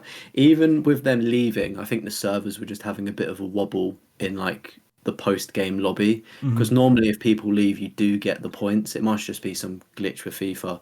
But speaking of glitches, I said to you as well. I was playing Ultimate Team online Oh. against a PC player, and they were hacking. Like you need to hear me out here. My goalkeeper is in a fixed position, and you can click in your analog stick to move your keeper from side to side or bring them out. And I'm not touching my keeper, right? And he's on the attack, and my keeper just moves to the left hand side and gives him an open goal. And I'm thinking, I'm not doing this. Like, I'm not physically controlling my keeper. And the guy was so bad. Like, the score was 5-4, right? And then then he did the glitch on me again. All 5 of his goals were a glitch. And I was like, it's just a question of whether I can outscore him, which I can do because he's rubbish. But I was just like, it's 5-all, it's a draw. I'm just going to close app because that fucks him over. Yeah, he and doesn't get the get win. anything. He doesn't get a win. I was just like, if you hack in games, if you use any form of cheats, you are a fucking loser. Like, that's all I can say. Call of Duty, things like that. I don't know. There's more of it. I'm not saying you should cheat, but there's more of a debate because everyone's fucking doing it because there's this thing. But on FIFA, like, it's almost a safe space. You don't expect to get a cheater. Like, you don't have to plug in cheats to compete with everybody that is cheating. It's meant to be a safe place. But yeah, that was. Yeah, It's been a bad week. I've never heard of hacking in FIFA before. I've had it before where it's like, it's obvious there's like an exploit you can do. Well, I think it was it FIFA 22 that I platinumed? I can't mind what one I platinumed, but I played a shitload of Ultimate Team, and there was something where it was like 5-6 different people done it to me. They're outside the box, they start to keep you up, so they flick it up behind them, hit it on the volley, guaranteed goal. Every single time, just guaranteed. There was stuff like that, but I've never had hacking where it's like just moving your keeper out the way and stuff. That's like some Indian Division 2 stuff where it's like a fixed game in it, where the keeper's just like, what's that? Me? Oh, and just walks away, you know? Yeah. Oh yeah, I've bet on this game. I better move out the way to let that in. I've got a shot on target. But yeah, mate, I've had people that have like lag switched before, but it's like, again, they may score, but it's like you can kind of preempt where the lag happens and how to catch them. And as you said, I've had the exploits. Frustrating when you can see them, but if it's part of the game mechanic, then anybody can exploit it. So then I go to That's YouTube made on and go, EA to have it fixed. and I'll just go, oh, how do you do a guaranteed goal every time? I go, okay. If somebody's doing it to me, then I'll do it to them. If I can be bothered, or I'll just leave. But yeah, enough about FIFA, because that was a bad experience, and I really wanted to have fun when playing. So we're not doing it again this weekend, mate? We're not going to do more? Oh, mate, no. Maybe. I don't know. I'd rather do Resi 5, to be honest. But I went into Infamous 2 as well. Ooh. To clean up some online trophies. So I've brought Infamous 1 and 2. I have the intention of playing through them both. But Conscious Infamous 2 has these online trophies where you need to play in like user created levels. So it's not really online, but it's kind of online. It's like that weird age of gaming where they just add online for the sake of it with levels. I think they changed the way that works, because whenever I done it, you can look at like the trophy timestamp, like how many years ago it was, maybe like a year or two ago. It was something about the servers were going down. So it was like, oh my god, everybody hurry up and like get this if you want to get the platinum eventually. So I'd done it. And then like maybe a few weeks later they said they're changing it. So it's like whatever servers it's on, these won't be going down. I don't know if it's peer-to-peer, but I don't know how it would work. But I'm sure they changed it, so it's like you don't actually need to worry about not being able to get them. Oh, nice. Well, So somebody in my rushed for Discord just mentioned it, and I just thought, better to be safe than sorry and locked out of a platinum, because that would be frustrating. And it's super easy to do. You need to play through like the first hour of the game to have the open world open up. And then I literally typed in like fastest, and there's some people that have made levels because you need to complete 25 levels. Mm-hmm. So you can just spam the same level, literally just like finding fastest level, whatever it was that I clicked on, walk forward, boom. Done it a bunch of times, and then you had to make your own level and then complete 5 levels with a new filter. Again, you just walk around and find them. Pretty simple stuff. I think there's like seems confusing. Max XP ones as well and stuff like that. Oh really? I didn't. Oh, maybe I can go back in. But I actually, because I have it on PlayStation 3, but I actually streamed it from my PS5 because it's one of the games available in Premium. Oh. And when I first streamed games, like years back when it first happened, like the server blades sucked and it was a really bad choppy experience and blurry as fuck. I did it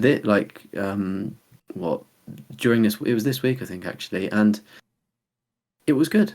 Like it was perfect, no lag, nothing. It was like really good, and I was very skeptical of PlayStation streaming when it was happening, and I thought Xbox are on top. Like Xbox, you can play fucking through your Amazon Fire Stick or on Xbox Game Pass, and obviously they were they were so advanced. But I'll give it to Sony; they've really upped their streaming server, whatever they do. So I don't know, maybe I'll get my platinum through my PS5, because I think why I did it on that was, it sounds so weird, but I'm conscious that everything has a shelf life, and it's like I don't want to play my PS3 and potentially like degrade the insides. I don't know if this is how it works, but play it, overheat it, whatever, when I could just do it on my PS5. Maybe a bit of a weird thing, but I think it's just more age it, because I think that's the I don't know if it's the fat PS3, like the OG one, where it's like the thermal paste they used on it was something wrong with it or something. Yeah, some thermal paste or something. I mean, I've got the slim one, so I think I've actually got a really good model. And if anything, it just needs to be dusted. I've not got the super. You got the super slim, don't you? Yeah, it's like the newest You got. version. I was like, that'll probably last the longest out of all the PS3 versions. Yeah. So continuing the PS3 theme though, I was actually on the PlayStation 3 for Call of Duty Ooh. Classic, Oh and yeah, that is my second platinum, and I can say I'm a proud owner of the Call of Duty Classic Platinum. nice. And it's an 8 out of 10, and I could probably actually hands down say that it might be a 10 out of 10, or maybe not. I Damn. don't know. It Is it it's your the hardest first. platinum? It's the hardest COD I've done 100%. Like this is World at War, annoying sections, but like it's just more of like the flawed mechanics in World at War, not necessarily like it being difficult. Call of Duty Classic generally was just insane because you don't have health regen, Mm. and your checkpoints are based on how much health you have. So if you like, I was finding that I'm having to basically go through missions without getting hit. So it's like a whole different thing of planning and learning enemy spawns. And then you'll get to some missions and it's like the enemy spawns are almost like randomized or like they're repeating spawns. And there was this one mission called Pavlov's House, which I think you actually came into the stream for. Pavlov's dog? What's that? Pavlov's dog is a psychology That's what I'm thing. thinking. Is that where it's like you give a Well, lassie a treat every time she does something, and then it's like, yeah, pretty much. It's like reinforcement. But yeah. it's called Pavlov's House because your sergeant's called Pavlov. But yeah, I was like, oh, Pavlov's dog, hello. But yeah, that mission was brutal on veteran, and you're basically having to break in or not break in, but get into a house where there's just MG turrets, multiple spraying you, several enemies inside. To the left of the house, there's a bunch of enemies spawning in. It's awful, and it's like you clear out a section, you try and run forward, and then two enemies appear above and just instantly, like there's a 50-50 chance they're going to shoot you in the back. You Hmm. go around the corner, there's another 50-50 chance if the enemies are going to be aggro and like aimbot you around the corner. So many different variables. It was a bitch to get through. You finally get through into the house, and there's 5 levels that you need to clear of the house, bearing in mind you don't know where the enemies are, so you could go up a stairwell in the back and there's still no checkpoints. So then Hmm. you have to go all the way back to then fight your way into the house to then work your way up. Chris, it was brutal. Do you think It it'd was have been one of. easier if you'd done it on like normal first, and then on whatever the hardest is, veteran? I did think this. I think it probably would have been beneficial to run through the game on as it like normal, then hardened and stuff, and get a feel for things. But I still don't think anything would prepare you for playing the game on veteran with just no health packs, Because I remember sort of thing. when we done the World War Two race, like you hadn't played World War Two in ages, and I'd played Mm, through it on normal like a week before it or something like that. So I already yeah, knew, like coming up, I'm like, all right, this is the tank fight. This is going to be a fucking pain. Like I kind of yeah. knew the steps that were coming next. Yeah, I mean, I think that was part of the fun of the challenge was doing it blind. I do think, yeah, it definitely would have benefited me to have played it and known what to expect. But just on veteran, it's still so unpredictable. I don't know, man. Like, it maybe would have helped a wee bit, but it was bad. But Rough time. assuming you get through all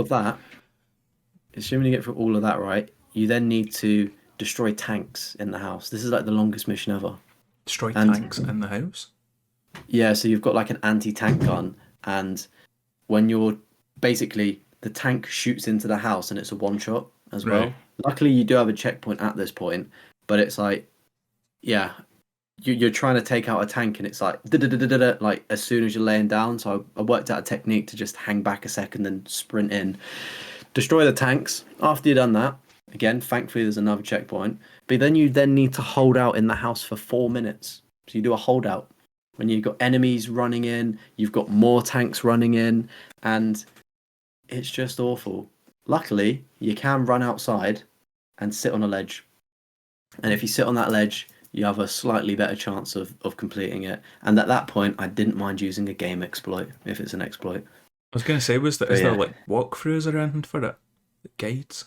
Well, this is the best Not because re- like Wolfenstein 2 has been beat on Mine Lieben so many times that there's literally YouTube walkthroughs where it's like I remember seeing a clip of it once and it was the courthouse or something like that. I've not played Wolfenstein 2 yet, but it's like you're in the courthouse and the guy's like, "This is like the hardest section of the game, but all you gotta do is hide under this desk right here." And I'm like, "All right, cool." So it's like I wonder if yeah. there's one of them for Call of Duty Classic where it's like you can kind of cheese it in a Yeah, bunch of I think sections. to be fair, I think the spot I found may have come from a video, but like the initial section to get to where I was, there was no guides on how to do that. But it was more so like the latter bit. I mean, it definitely would be, but I didn't really look enough. But yeah, long story short, save your sanity. Veteran is no joke. I assume it's probably like realism on Black Ops 3. Like it generally is. Because I want to get the platinum for that What COD classic. Classic? Yeah, I'm wondering if I should watch like a speedrunner play it and see like because mate, it's a Right. game that old. There's got to be like loads of exploits, but the only thing is it'll probably be on PC. The speedruns. Probably, yeah.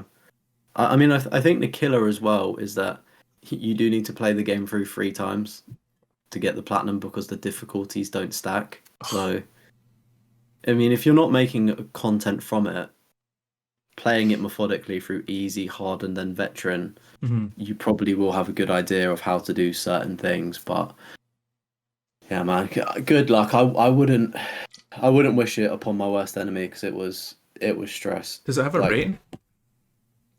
yeah, it's 8 out of Oh, 10. it's an eight. The You guide, said though. yeah, but I disagree with that I want to. severely. I want to see you platinum Wolfenstein 2 and then compare it to COD Classic. Yeah, mm, yeah. I mean, it's Difficulty gonna be. I wise. think Wolfenstein will probably be harder in all truth. But yeah, that's. Do you know what? It's a weird campaign though because some like there's 24 missions. Some of the missions are quite short. You know that was just one mission that was difficult. I think in a video I'll make on it, I'll elaborate on the harder missions. Out of the 24 missions, I'd say there's probably about between 3 to 5 that are like showstoppers that are like as I've just described, like that much stress, like everything needs to be perfect. But then there are a bunch of missions where you can kind of breeze through it almost Mm-hmm. because it is literally blinking the missions over. So that does make sense why it is probably an 8 because you can get through a lot of it. But yeah, boy, there are But some those difficult ones missions in are there. ones that will like proper test you. Kind of. Proper, like proper, yeah. I've spoken enough about COD, so I'll move on. But yeah, there's some showstoppers. I've been chilling as well to Death Stranding, Oh, the you finally played director's it? cut. Yeah, it's I'm really liking it, mate. Really, Really mate? liking it. Actually, Yeah, and I feel like this is all this has the potential to spiral, and I think it's probably a good topic for another time. But I take back every single thing that I've said and potential shitting on it, just saying it's a walking sim because it is so much more than that. And I feel like online it's so easy to throw around opinions of what you hear and walking sim. And don't get me wrong, like it may not be for everyone, like that is still a valid opinion. But I just thought, oh, it's 100 hours of you just walking in a straight line, right? And I don't know, man. It's just so much more than that. Like even the opening, I was a little bit waved when I played the opening. Maybe that's enhanced my experience, and I'm just living off that high. But just the opening of the game with like the music that plays, I was just like, this is so sick. And as well, it's probably one of the best looking games that I've seen probably since Final Fantasy VII Rebirth. what And this game is obviously an older game I'm ish. curious as to like what won you because it's like see when I played it, I was like so hyped for it, and then I was playing it, and I was just like, this is boring. Like I don't know how far in it I got. I get quite far. I know I get like the motorbike. I got to an area where it's like snow.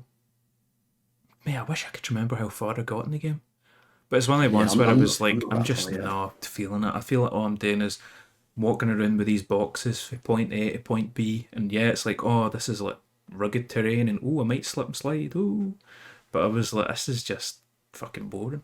So it was like for you to be like, it wasn't a walking sim, and you really enjoyed it. I'm like, I want to hear how. I'm, sh- Mate, I'm just as shocked by it. And the thing is like I do get like, yeah, it is a walk, like it is to a point, and I'm on chapter 3 or episode 3, however they do it. So I'm still really early on, sort of thing. And I think the thing that's keeping me here is just to kind of understand the story because it's such a confusing story, and I think normally I'd probably drop things almost, but Hmm. I'm intrigued to know like what the fuck is even happening sort of thing. Like there's that interest. It's let me just keep going to see what happens. Let me just keep going. Let me just do this one more parcel. It's almost like the trophy hunting addiction has just gone into me delivering shit. Like I delivered a pizza in my last when I last played it. I was like, yeah, fuck yeah. Just delivered a pizza.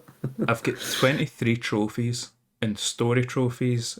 I've completed episode 1 and 2, so I never finished episode 3. So we might be Right. about the same area then, if we've both done the Yeah, first 2 episodes. I've got 24 out of 63. Did you play the director's cut or the standard No, one? PS4, because I bought it when it came out. Right, yeah. So I mean, I don't. I think it just makes it slightly easier with the director's cut. But yeah, I'm 24, so yeah, we're probably in a similar spot because I'm sort of in chapter or episode 3 now, and I've got a motorbike and stuff, and utilizing that, which is pretty cool. But I think as well with the director's cut, it added a lot of like quality of life things to make the game easier for people, and I think that's what probably frustrated people originally with just how the condition of the PS4 one was. It's like this is a much more polished and easier product Do you know what almost, it which is is they added? no. I don't know. I think it's more so just like the accessibility of things potentially, just like small tweaks of how you move, whether it's tips, changing difficulties. Again, I'm not 100% sure what the original was like, but I was recommended play the director's cut because it's basically just an enhanced version of the original. I Hmm. think the core elements will probably be the same, but just slightly easier. But yeah, I'm enjoying it. I'm a fan of Norman Reedus as well, so that's kind of what interested me before. But then I was like, oh nah, I'm not playing this shit. Hmm. I just think it was the wrong time of my life to play it. I think I've got a bit more of a appreciation for just a chilled out game, opposed to when it, you know, turns into the BT or whatever it's called territory when you're getting attacked, and Yeah, that sucks. because I never really cared about the story. That was one thing. So maybe that's why you're enjoying it more than me, where I was like, I don't really care about it. I think I burned his mum alive at the start or some shit. I was like, man, Yeah, I do not care. yeah, it's a weird like again like gun to my head. I can't really tell you this. Like it's like oh, what you're trying to reconnect America and get people on your side, and there's you know you probably would have done it in episode 2, but you get to like the port before you travel Or to you the get on a episode 3 boat. area. Yeah, on the boat, and like you obviously get that boss battle with a guy, and I'm like, what's going on here? Like that's like why is he teleporting and controlling these monsters? I was like, I don't know. My interest is peaked. Of course, it could change, sort of thing, but it's just I don't know, it's super chill, and I think the music in it as well is really good, man. Like it's really good. Like you'll just be walking, you're like, oh, obviously being a PS5 enhanced version, you're like, this is it just looks amazing. Then out of nowhere, they've just got this absolute banger of a song going off. I'm like, oh, like, I mean, all there was some right, good songs in it, I remember. I think I found Bring Me the yeah, Horizon sort of through that. That was where I found like the first few songs. yeah. The it's really sad actually because the opening song that plays, I think it's a band that is predominantly in a lot of the game, but the lead singer sadly passed away, and a lot of fans on like basically have been like, oh, like for instance, I was like, oh, I'm gonna add this to my Spotify. I think this is really cool. Like, who is this like band or person singing? And then I don't know, it's almost biblical because people on Reddit are like, oh, I've played Death Stranding like 3 years later, and I've found out that the singer sadly passed away, and it's like I really wanted more. It's like, I don't know, it's great that you Hmm. can live on through the game, which I think is really I cool. know the game's got good music choices, like I said. I think that was like the first, like, few Bring Me the Horizon songs. I think there's maybe two in it that I liked. And Churches, but it's the Use a V. I found Churches through Death Stranding as well. It's a Scottish Is band. that a Scottish band? Yeah. One of the guys in the band, his dad, I think it is, worked in the high school I was in. Oh, that's actually pretty sick. Same with John McGinn. His dad Oh, was Johnny McGinn. a science teacher, I think. Science or a woodworking teacher in the school as well. Hmm. Yeah, the band I'm in reference to is called Low Raw, and the opening song is "Don't Be So Serious." So we've given a movie recommendation. So there's a Time song for some recommendation music. for you. Yeah, but yeah. I mean, as well, I I think I may have mentioned it on the last podcast, but if not, I will give a gentleman his flowers. There's a streamer called Merlinated, and he's got a different name on YouTube called Played to Completion. Obviously similar vibes in the trophy hunting community, playing games to completion. But I actually saw him playing Death Stranding, and I think I caught him playing it at the latter stage when he was cleaning up. So you could argue it's a bit of a boring section to watch because you're just cleaning up the platinum. Well, he was on Xbox, but you're doing the post game content. But I think it's good that I saw that because I saw what the game can be and how you can move around so quickly. Opposed to if I saw it at the start, I'd be like, oh, this is, quite boring and quite slow. So it's almost I've got something in the back of my head to work towards. But oh yeah, if I kit myself out, it's going to be sick. Because I remember shout out. You play through the section the first time, like you get from point A to point B, right? And it's like you need to forge that path yourself. But see, after you've done that, then it's like the community. Their stuff comes in. Stuff. And playing through the community stuff, I was like, oh, this is kind of cool. This guy's left me like a rope I can climb up, but he's left a bridge. Yeah. But see, when I'm having to forge that path myself, I was like, this is just boring kind of thing. Mate, the amount of times that I've tried to walk across water and like it's been yellow, so it's like you can kind of get through it sometimes, mate. I just legs get swiped, Just lost all my cargo. It's going down the river. I'm like, come back. But yeah, it's a lot of people say like turn off that online feature so you don't. Obviously, when you unlock the area and get access to other people, some people say don't just play it with that off, so you make everything. I'm just like, nah, man, it's so much better. I think it's so much cooler seeing what other people have done. Yeah, because again, maybe if that wasn't the case, I would then be like, oof, this is a bit too long. At least with that, it's something to work towards.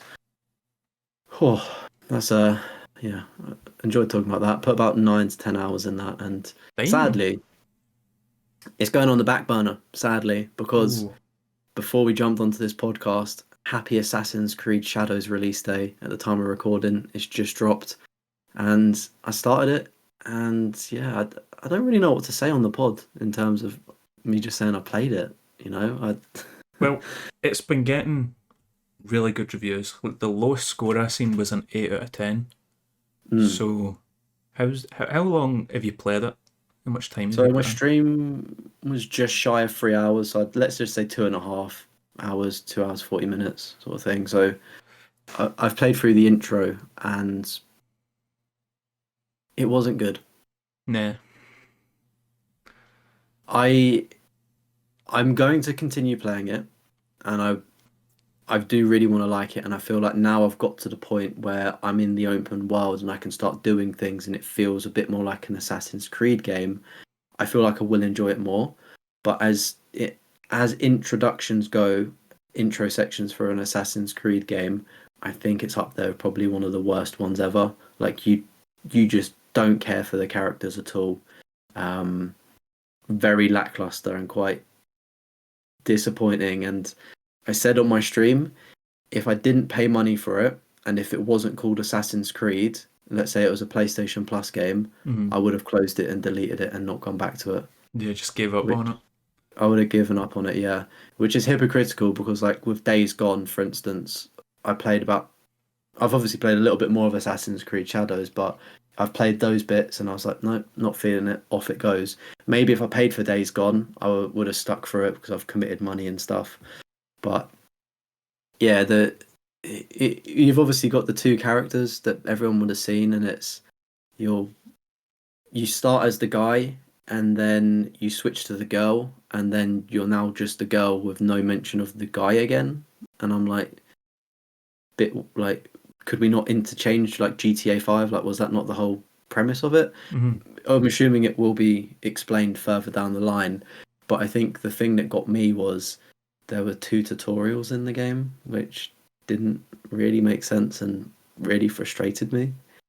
And just to describe to viewers what I mean is, the game opens up and you're sort of just raiding a castle, and it gives you the basic, press R1 to hit, press circle to dodge, press L1 to block, basic fighting game stuff, right? And you go through that with a guy, and then you do a similar thing for the girl, and you get her storyline, and the main driver of the game, let's say, I won't spoil that point, but the main point of the game starts with her, and then you get a flashback, and I go, oh no, it's going to be another tutorial, isn't it? And it was the exact same fighting tutorial, but just with a wooden sword, and I was like, why have we done this? Like, why have you given us? You've thrown us in at the deep end. I think everyone knows how to play a video game in 2025. Especially I it's like understand some what, people. 18 plus. Yeah, So it's right. like the chance of this being your first ever video game where you need your handheld this much, pretty low. Yeah, and as well, like I get that this could be someone's first Assassin's Creed. I mean, if it is, I feel very sorry for you. But I don't know. It's like they throw you into the deep end, which is fine. I get it from the point of if you're not a good gamer and you may need your handheld, then this second tutorial that I'm on about with the wooden swords and shit would have been great at the start. But it's like you've already had to almost suffer at the beginning by not knowing what to do if you don't have any experience, that is. And yeah, I just really question the flip flop between it. You made a good point in the live chat of the stream of if they just flipped it round and had that at the start and then flashed to the present day, or said 2 years have passed, would have been fine. But yeah, it's just. I hope it gets better. I'm obviously going to be playing a lot more of it and providing some more thoughts. I think I may get a little interim video out just providing what I think about it, similar to my Lollipop Chainsaw video, but I'm conscious I need to put more time into it and the open world to give a more holistic view of it, because the first hour and a half to 2 hours, it doesn't feel like an Assassin's Creed game. It feels like you don't get your open world map. It felt very linear, like chapter based stuff, like you couldn't go anywhere, which I get as an introduction, but you think of the great Assassin's Creed games and those introductions, I don't know.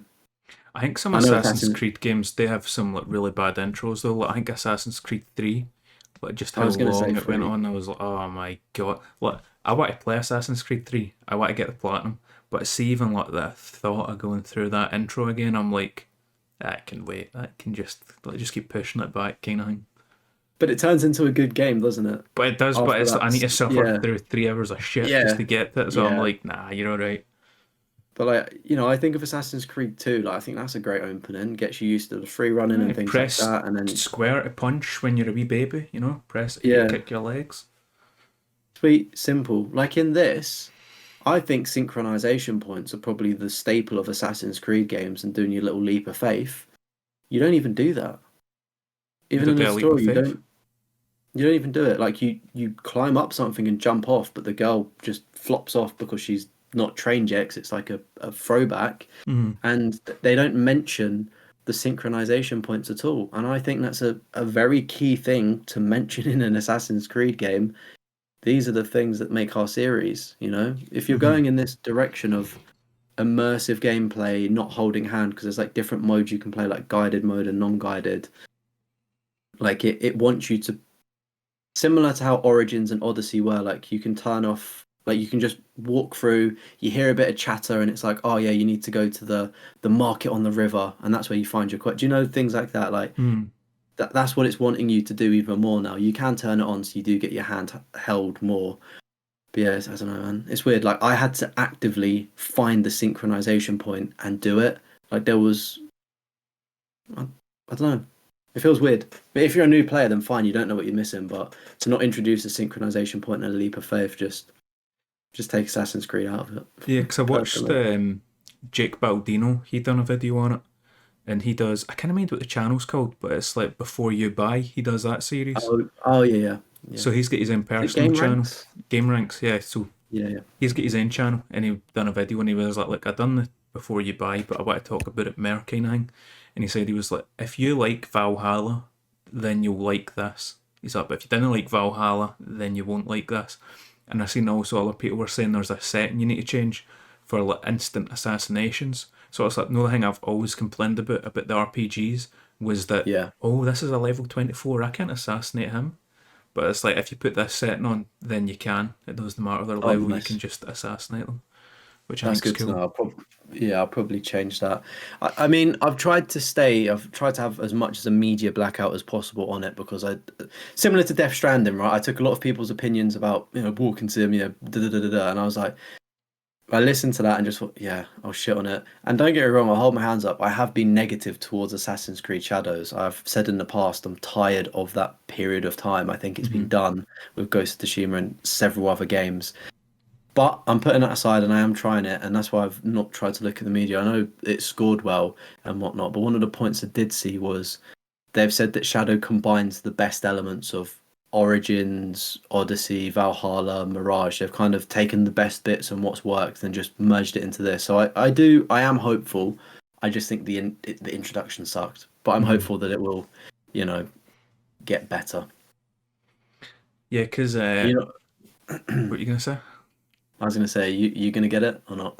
Not a chance, No, mate. I don't like not a that. chance. I knew I wasn't gonna buy it because they said we're giving you Mirage, which is gonna go like old school Assassin's Creed, but then you're getting Shadows, which is gonna stay in that RPG formula. And I was like, all Yeah, right, cool. So Mirage is for me. yeah, Shadows yeah. is not for me. That's fine. Look, Valid. I appreciate them being upfront and just being like, this is for you, this ain't for you. So I'm Yeah, not gonna buy it. Um, maybe you'll get another game like Mirage, That's what I'm sort of hoping. I'm after a year. hoping they Yeah, keep the two separate. They go like, this is for like the OG Assassin's Creed. This is for yeah, the RPG Assassin's Creed fans, and then I can still yeah. play Assassin's Creed games without hating them. You know. Yeah, I think that'd be good. I mean, Call of Duty have a cycle, so I don't see why Assassin's Creed. Ubisoft are a big developer. Yeah. That's if they still exist. Yeah, but onto some news. Assassin's Creed Shadows developers advised to not post about working on the game due to harassment, and also, Yeah, I mean, I can understand because that introduction of the story, if you are a Ubisoft dev that worked on the game, what the fuck? Why are you putting two tutorials I back to back? don't think Like, that's the reason people will be giving them abuse. oh, And is it not? Okay, fair enough. Ubisoft has reportedly also hired lawyers ready to fight harassment. And it said on it something about they had like a social media team. Ubisoft has lawyers and a social media surveillance group prepared for the release of Assassin's Creed Shadows, according to a new report. And this is all based on all the people that get triggered at everything that are like Right, a okay. black samurai. What All are you right. doing? It's like that kind of Yeah, okay. that crowd because they're going bananas over it that there's a black samurai. I feel like we mentioned it before on a previous episode. The controversy surrounding Assassin's Creed Shadows, Yeah, I mean, I don't, where it's I like he don't was like an know. actual guy. There was actually like a black Yeah, samurai. He is part of like their culture where there's like TV shows or movies, comic books. Like, I think that Afro Samurai.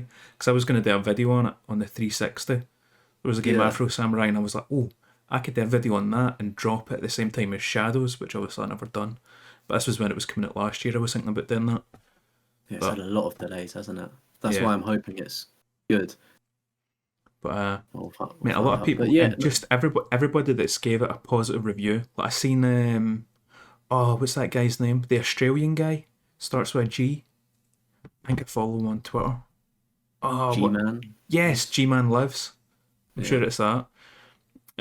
Like he was getting hate for it because he was. I think I've never seen his video, but he must have said it was like a good game, and people are like unsubbed, like you've been bought and all this stuff, and it's like, mate, it's just people want. I want this game to do amazing because everybody just seems to want to hate on it, so I'm like rooting Yeah. for it to do good kind of thing.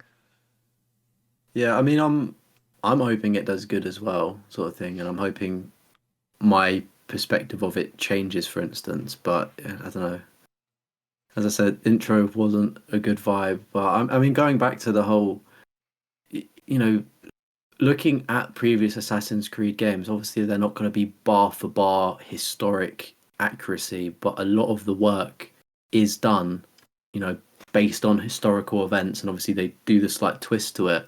So I mean, I'm sure they would have taken a deep look at Japan and like the culture and tried to represent that as best as possible, sort of thing. So it's like Mm-hmm. the people hating on it are almost like you're the ones that are probably misinformed because these people have been paid on it and worked on it for many years to obviously research about it and whatnot. It's also, mate, people are getting mad about it, right? Assassin's Creed 2, I'm a Roman Catholic, right? Assassin's Creed 2 had me having a fist fight with the Pope. You know what I mean? I was like, this is fucking badass. Meow. Yeah.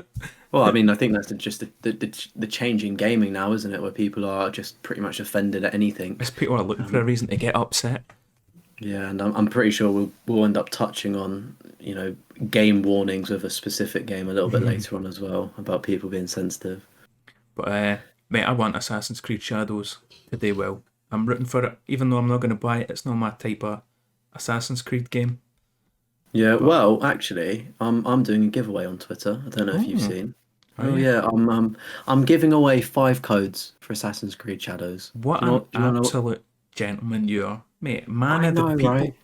Man of the The people. man of the people dropping almost like 400 quid on games for random people, right? Do you want to know the rules on how to enter over on Twitter? I'm sure it's something really easy. Like I just need to like and subscribe.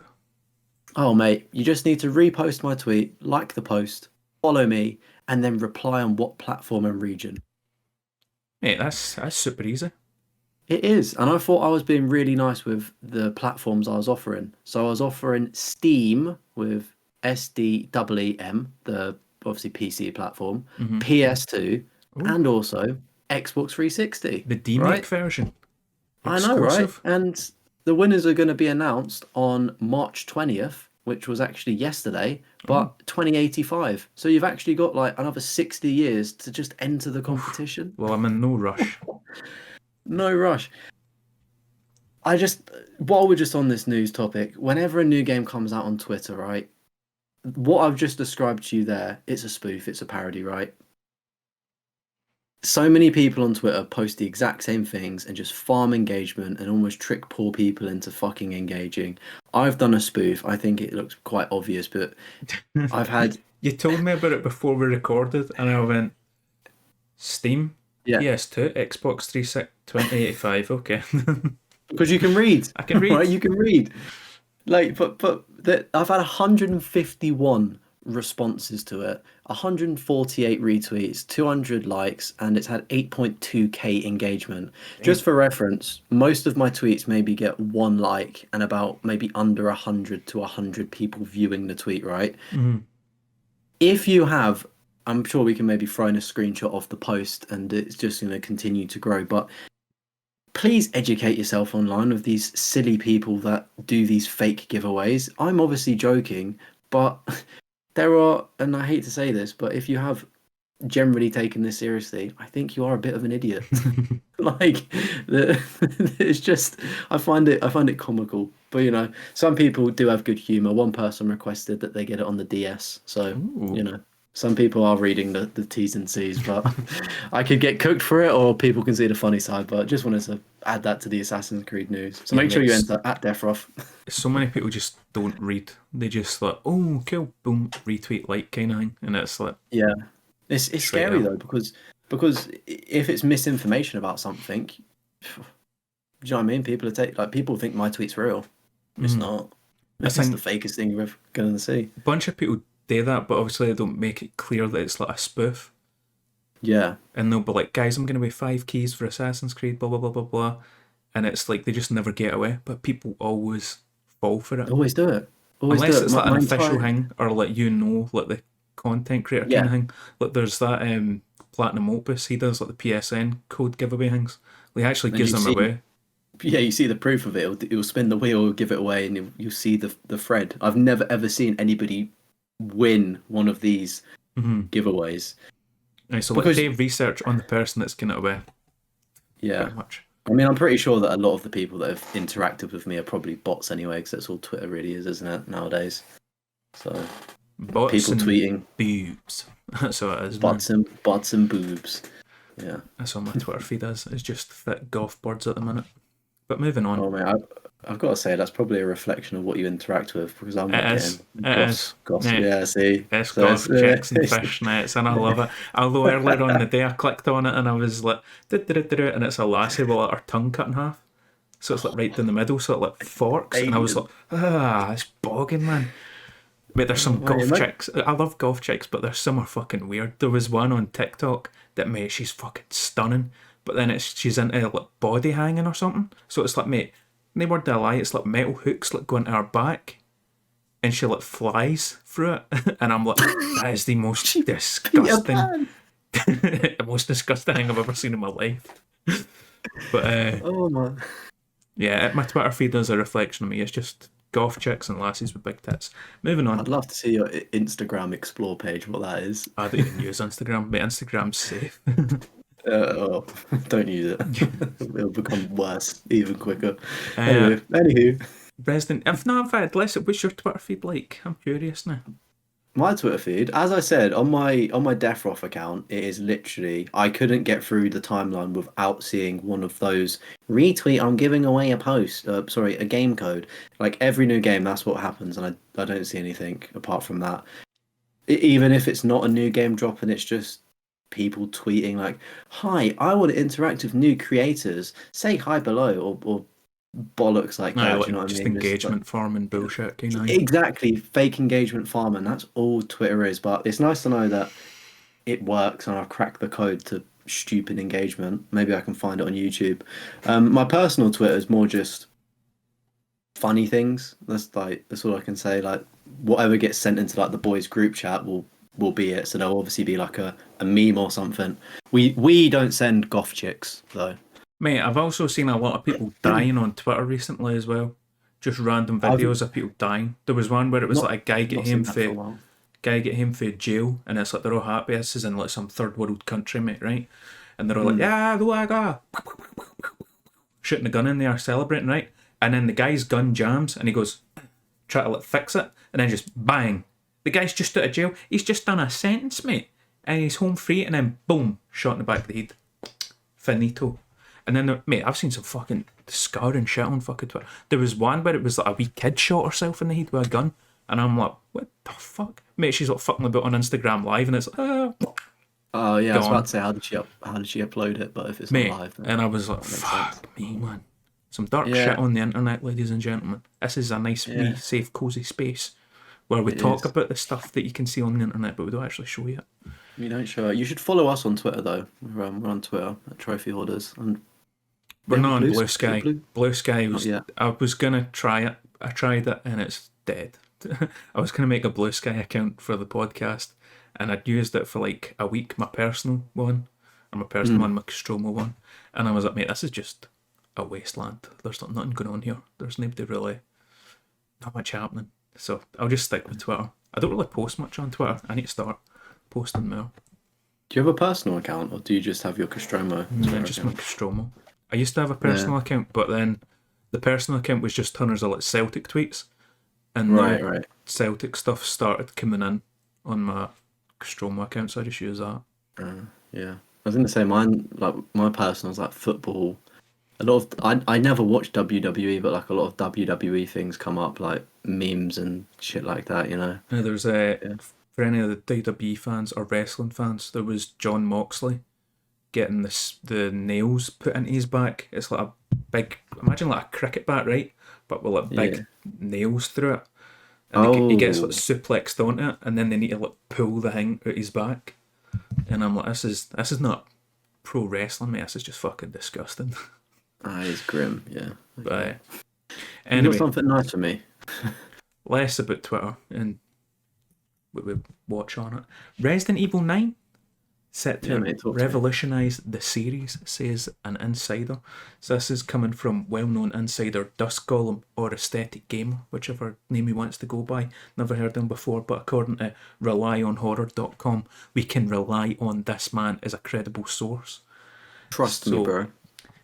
He's become an expert in leaking information about Capcom, especially Resident Evil. And he says Resident Evil 9 is set to revolutionise the series, much like 4 and 7 did before it. So it's going to be different from the remake games, and 7 and 8, they're changing it. They're revolutionising it. Fuck knows what that means, where they're going to go.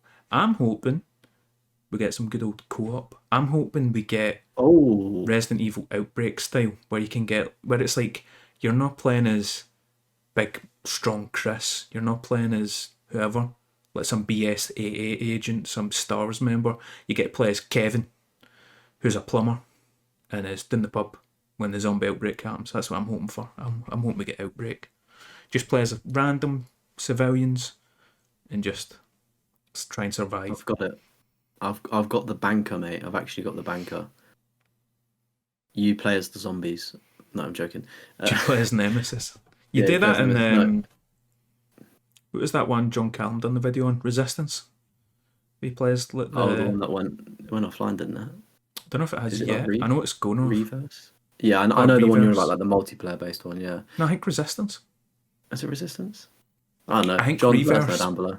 I think Reverse is the one where it's like one guy against four, where it's like he controls like cameras and can like spawn enemies in. I Oh, don't know, man. Who knows? let us know. Anywho, serious banker though. You create your own person, right, into a world, and I'm not saying they make it open world RPG, but maybe just a little bit more scope. Do you know what I mean?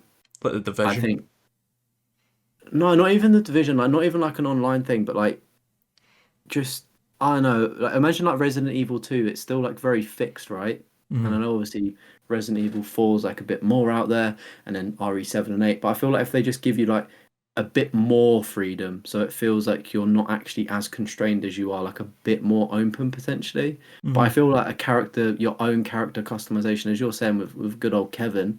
Why don't you fucking make Kevin yourself, mate? Do you know what I mean? Well, he'll be I think that would be wrestling pretty on damn cool. SmackDown, mate.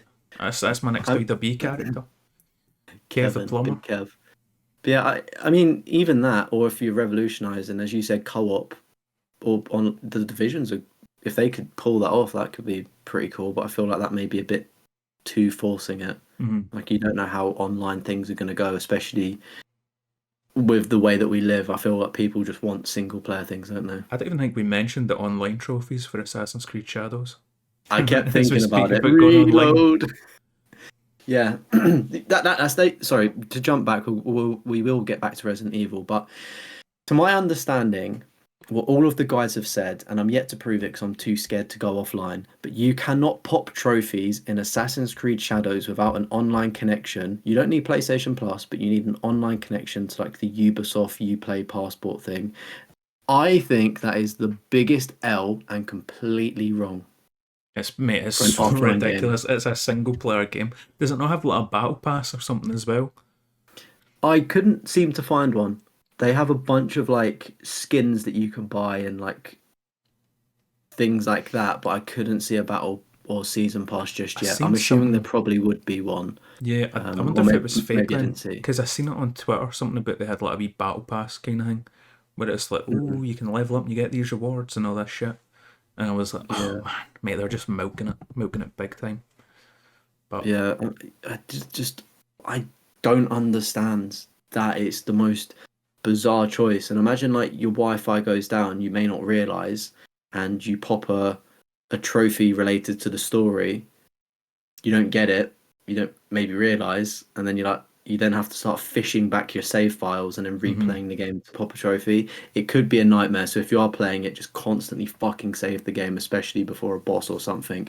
I mean, I don't know how the story's necessarily structured yet, but also because I'm so good at predictions, when you do boot up AC Shadows, this was one of the other points I forgot to make that was a bit frustrating, is it's like a launcher. So it's not just AC Shadows and you jump into the game nicely.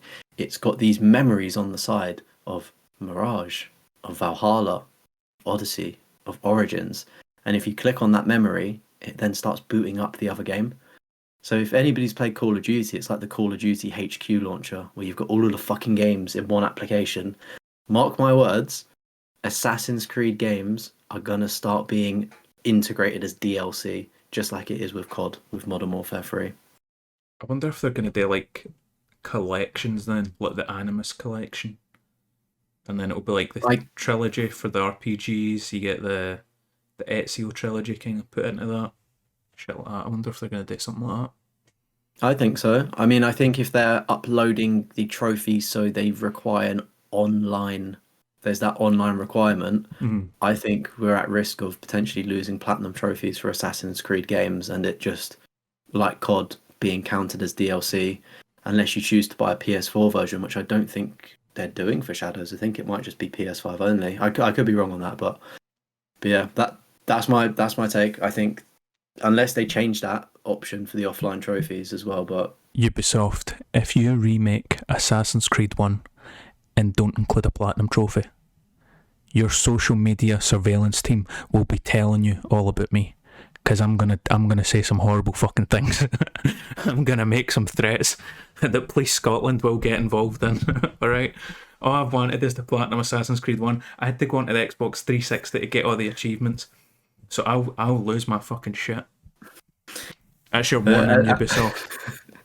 As we just pan to the next episode and it's just Chris's chair and no Chris. I'm going to have to start interviewing for new co-hosts. Please The podcast don't. starts with like, press 1 if you're willing to receive a call from HMP, Yeah. whatever. From HMP Glasgow.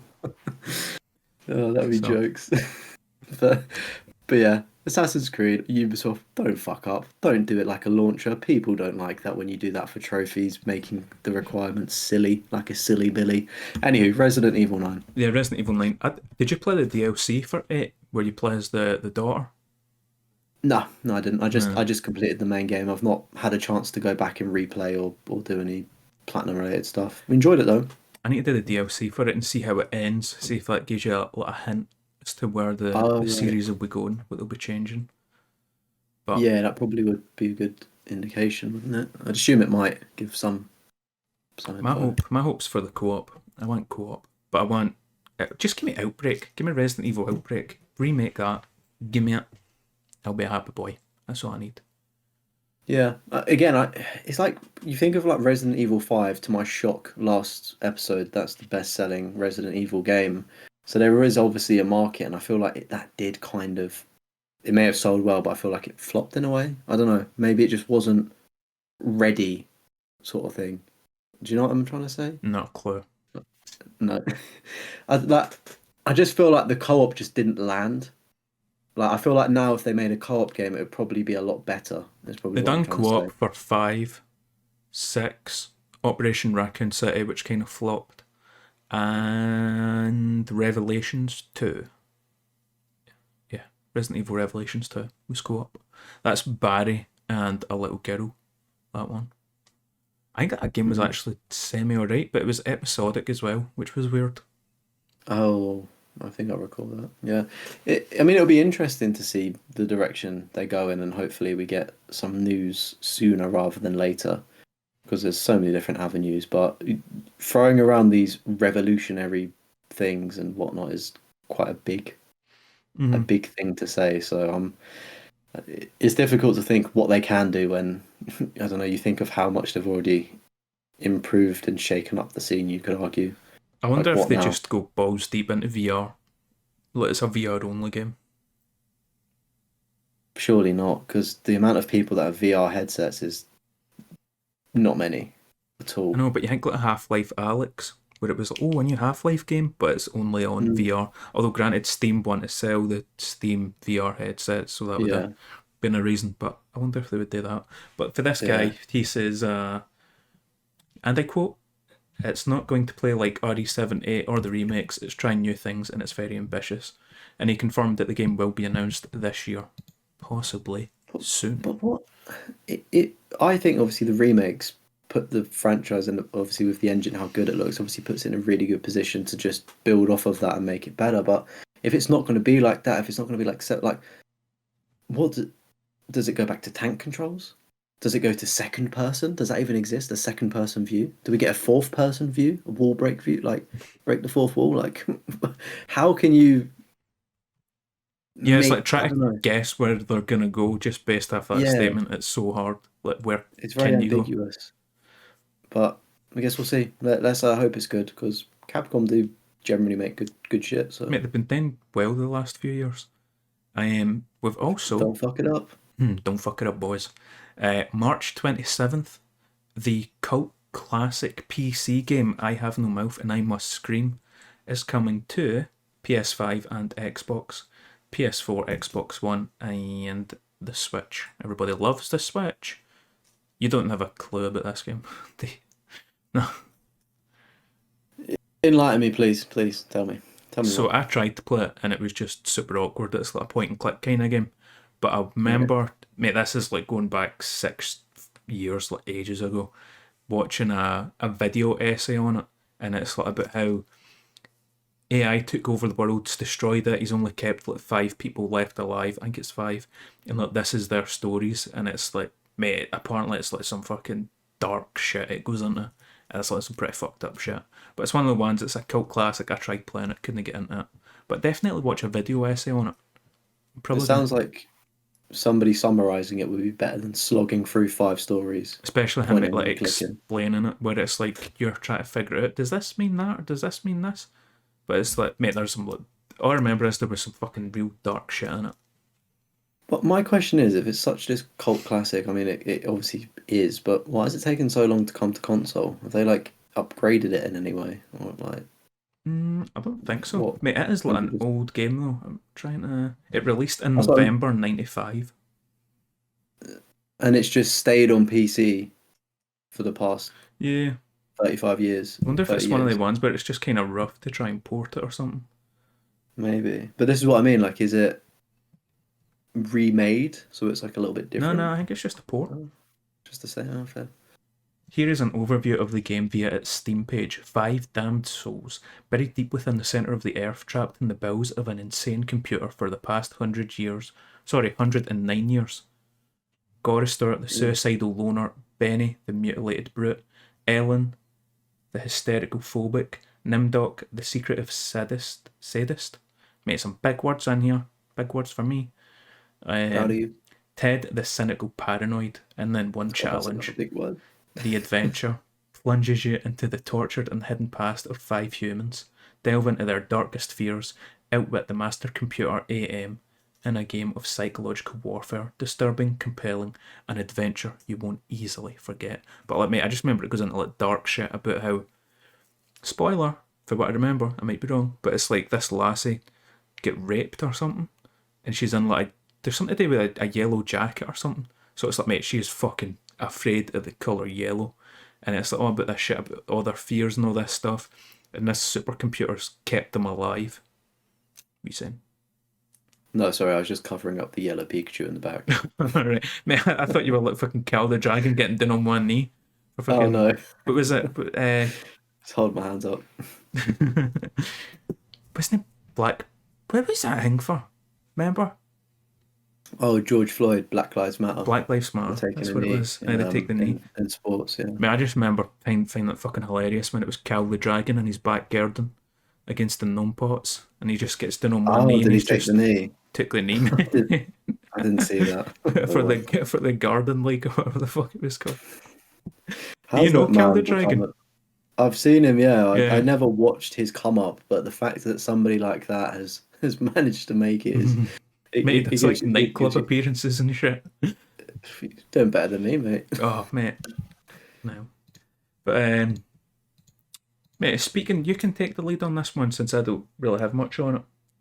But speaking of like fucked up psychological horrors, Silent Hill F, the trailer dropped for that, and you're excited for it. So excited, and I never thought I would.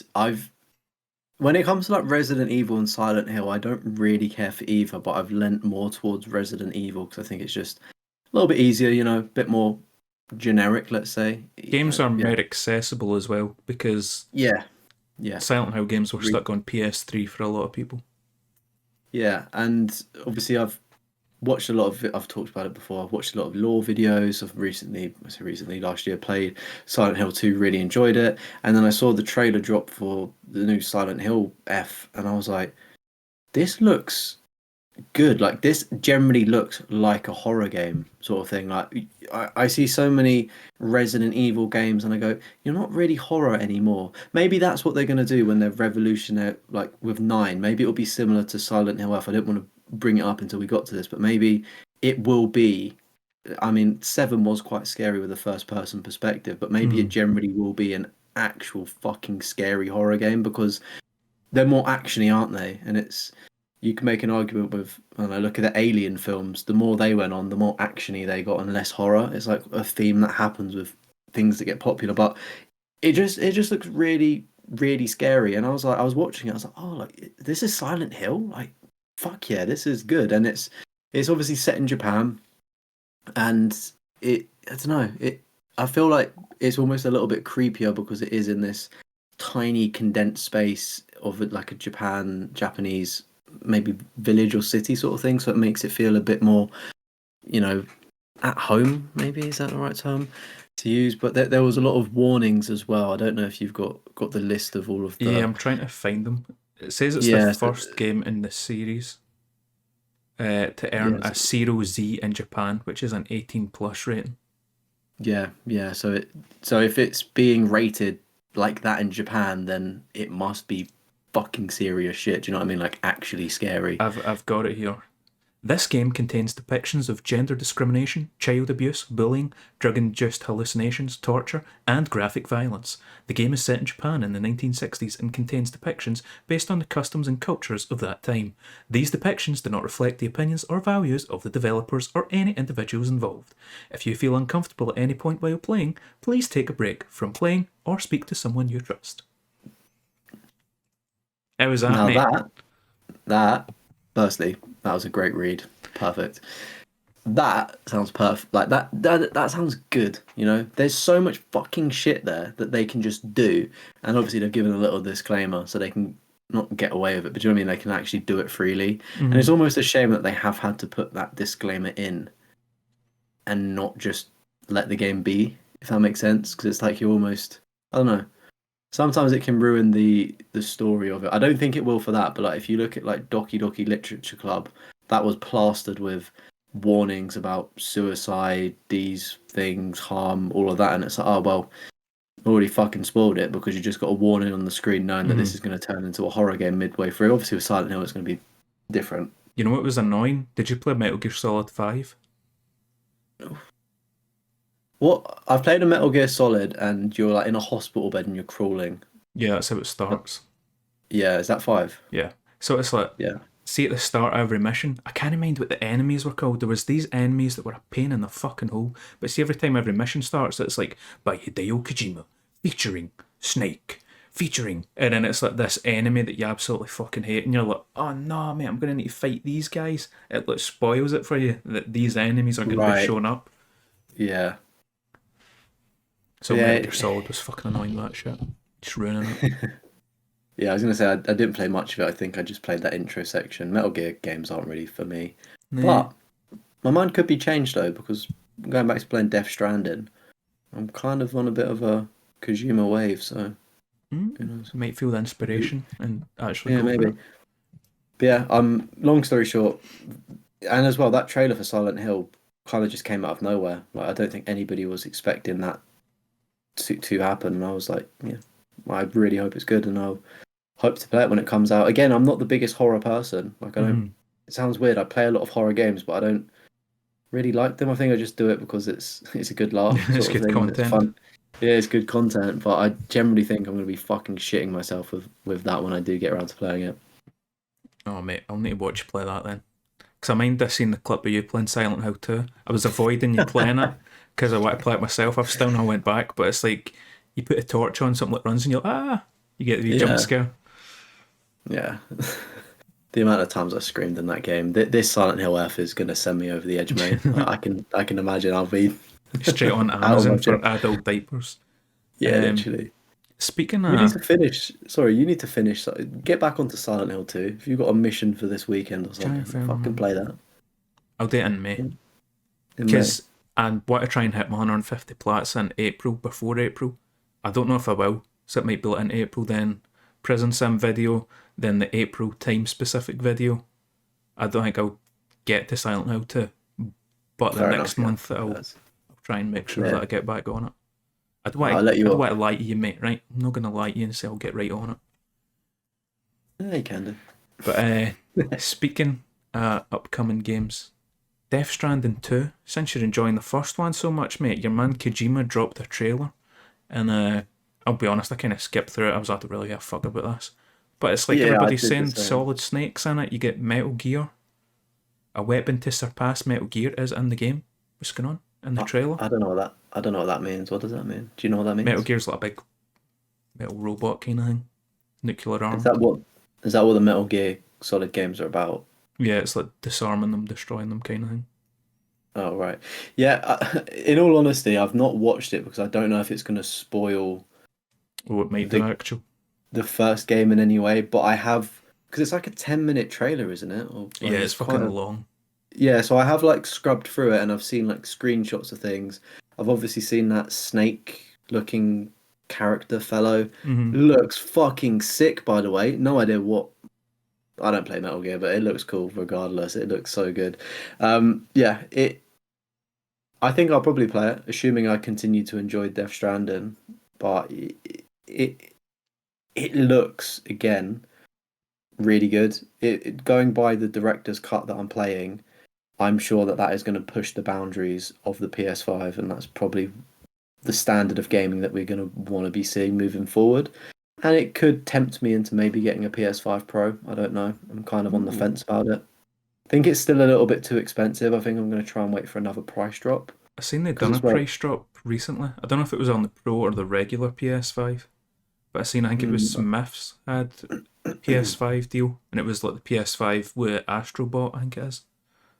I saw that deal as well from PS Direct for digital. It was like 380, which I think is a really good deal if you're looking to get a digital PlayStation. The I was looking on Curry's. I think it's 660 quid for the Pro, but you need to buy a disc drive, and I think that's like 70 to That also 100 has pounds. scalpers, the disc drives. Yep, I saw So the fuck yeah, that. yeah. I saw it was like 60 or 70. Then I saw one for like 150. I was like, what the fuck? So I'm like, do I trade in as well? Trading in a PS5, you don't even get that much back for it, which is bizarre. You Nah, get like 150 quid if you're lucky. I'm like, fucking, I'll keep it. oh Like, shit. what's the point in selling it? So it's like I would trade in a console to help buy or put towards the funds of a PS5 Pro, but it's like I may as well just keep the console and not buy the disc drive from a scalper and just Mm-hmm. use my old PS5 if I want to use a disc. Do you know what I mean? Yeah. But yeah, it will be good. I actually brought a physical copy of Death Stranding as well Ooh. because I was just like, in case it ever leaves Plus, I think it would just be nice to have. And I was like, let me support the boy. You know, Did you I buy it think brand new? yeah, I brought it off Amazon, 25 quid. Oh, what a guy. Yeah, so Mate, I'm hoping you get into Kojima games then. You start getting into Metal Gear. Condensed Metal well, Gear Solid. maybe, like never say never. I'll say is my approach, but I think if anything, I'm more interested to see what he does outside of Death Stranding. If I don't know if he's working on anything else, but OD or something like that, I think it's called. The one that got revealed at an Xbox event with right. the black guy that makes movies. He done Get Out. Oh, is it Jordan. Jordan Peele, the director? Is it Yeah, Jordan Peele? the black guy. Is it Jordan Peele? Is that his name? I think so. I mean, regardless, if it's the director guy that made those films, he's a very talented sort of. I don't know if he writes them as well, but he makes fucking good films. So if he's working on a game with Kojima, that is going to be absolutely incredible. Surely, Yeah, probably a mind fuck as well. I think it's him. We need a movie expert. We need Platin Adam on here to let us know the movie directors. We do, Get we him on do. Let's just have a movie themed episode if Adam ever comes onto the pod. here. So we get that. Mate, some Battlefield gameplay get leaked for the new Battlefield game. It did, and surprisingly, it looked good. What are you going to say? You love Battlefield. I love Battlefield, but mate, see if EA could Pitchforks. stop getting beta access to people that are fucking shit at the game. See, when I'm watching the gameplay, I'm just like, has this guy played Battlefield before? Man, is this your first FPS game? Like, they're all fucking shit. You know, I'm watching it and I'm just like, oh my god. Like, who's the team that they fucking got playing this? Give me some beta fucking access. But, Surely they're leaking it internally. Surely.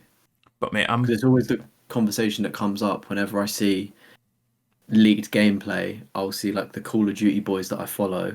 One of them, I think it's the tactical Brit. I think he used to play Battlefield at a good level, but then went over to COD because Battlefield got shit, didn't it? mm, And he was like, I don't understand why people are leaking this gameplay because they can track it to you.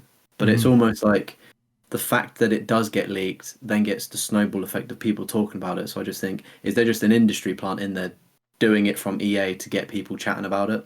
I don't know. no, the gameplay leak I seen it had like big massive black bars on random sections of it, which I'm guessing is.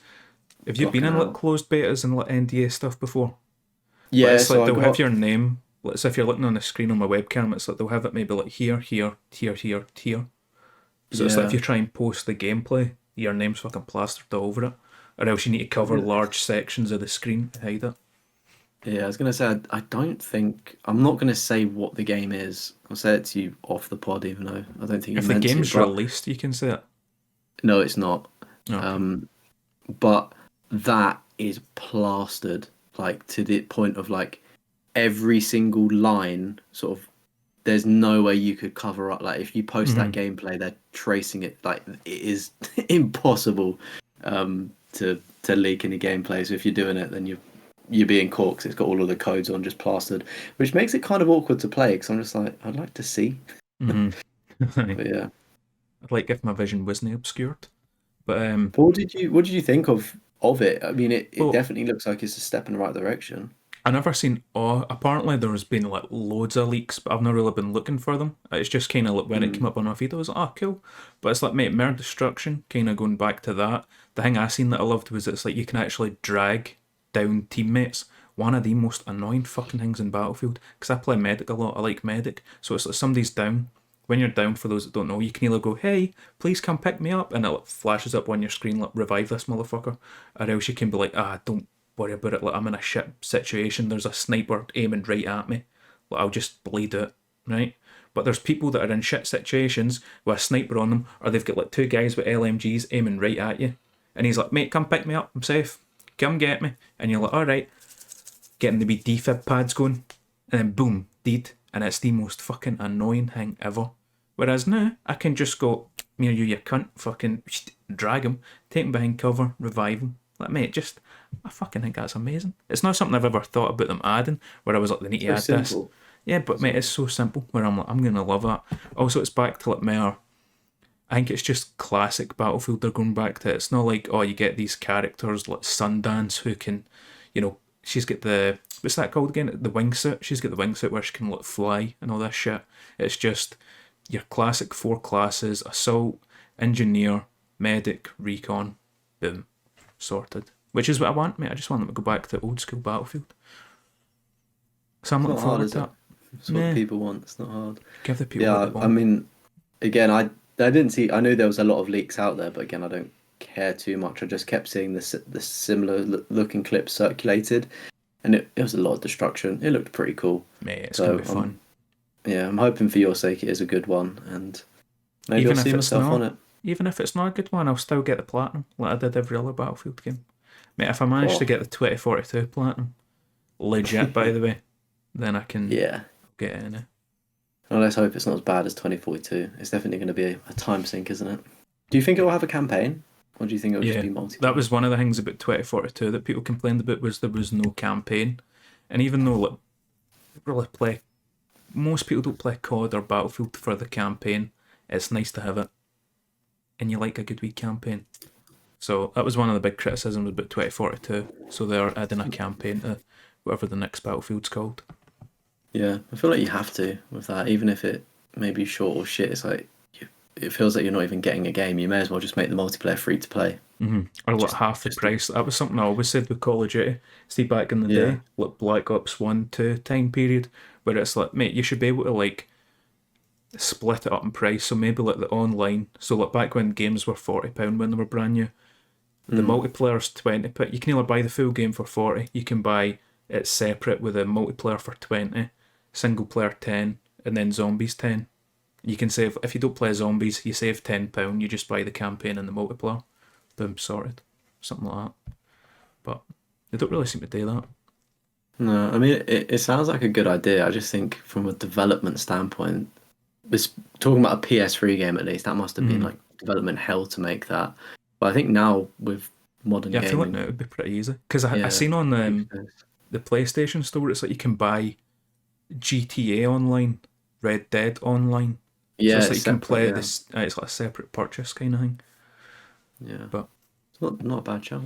Get you in Activision and EA.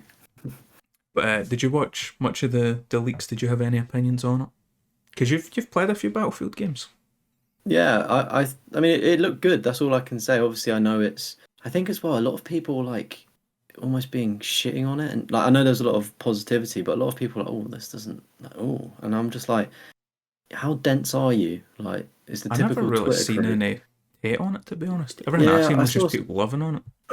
I saw some people like being like, "Oh, really?" And I was like, "You do realize this is a very early build of the game. Like it is all subject to change. I think that's the big thing. You take things with a pinch of salt, like they are going to change and look different." I was like, "Yeah, I think it still looked good. Obviously, it didn't look the best thing I've ever seen, but it's obviously going to get better." Mm-hmm. But yeah, like, destruction looks cool. I think that's why I play Battlefield games to just shoot a rocket launcher and destroy shit. It's Mm-hmm. just funny and fun. Oh mate, see Battlefield 4. I can't remember what the map was called, but it's the one where you can like destroy the skyscraper in the Yeah, middle. yeah, yeah. Mate, that's so That cool. one. See, like the first time you do it, I played Battlefield 4 at launch, and that's all everybody done was straight away go for that big building. It's Destroy like, it. let's bring this motherfucker down. But mate, I'm looking forward to it. That's a day one purchase, no matter what. I think Is there every any single idea when it comes out? nah, they've not said anything. Mate, I'm one of those idiots that pays extra for Battlefield like a day early, 2 days early.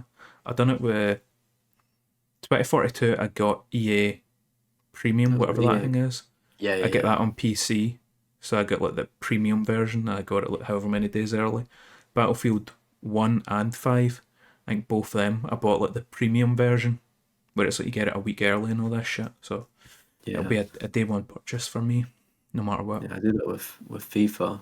I don't think you do you? Nah, mate, I only bought Yeah. FIFA the night of the Game Awards because I was watching it and I was like, I'm kind of bored. I'll just download FIFA. That'll give me something to play in the Yeah, background.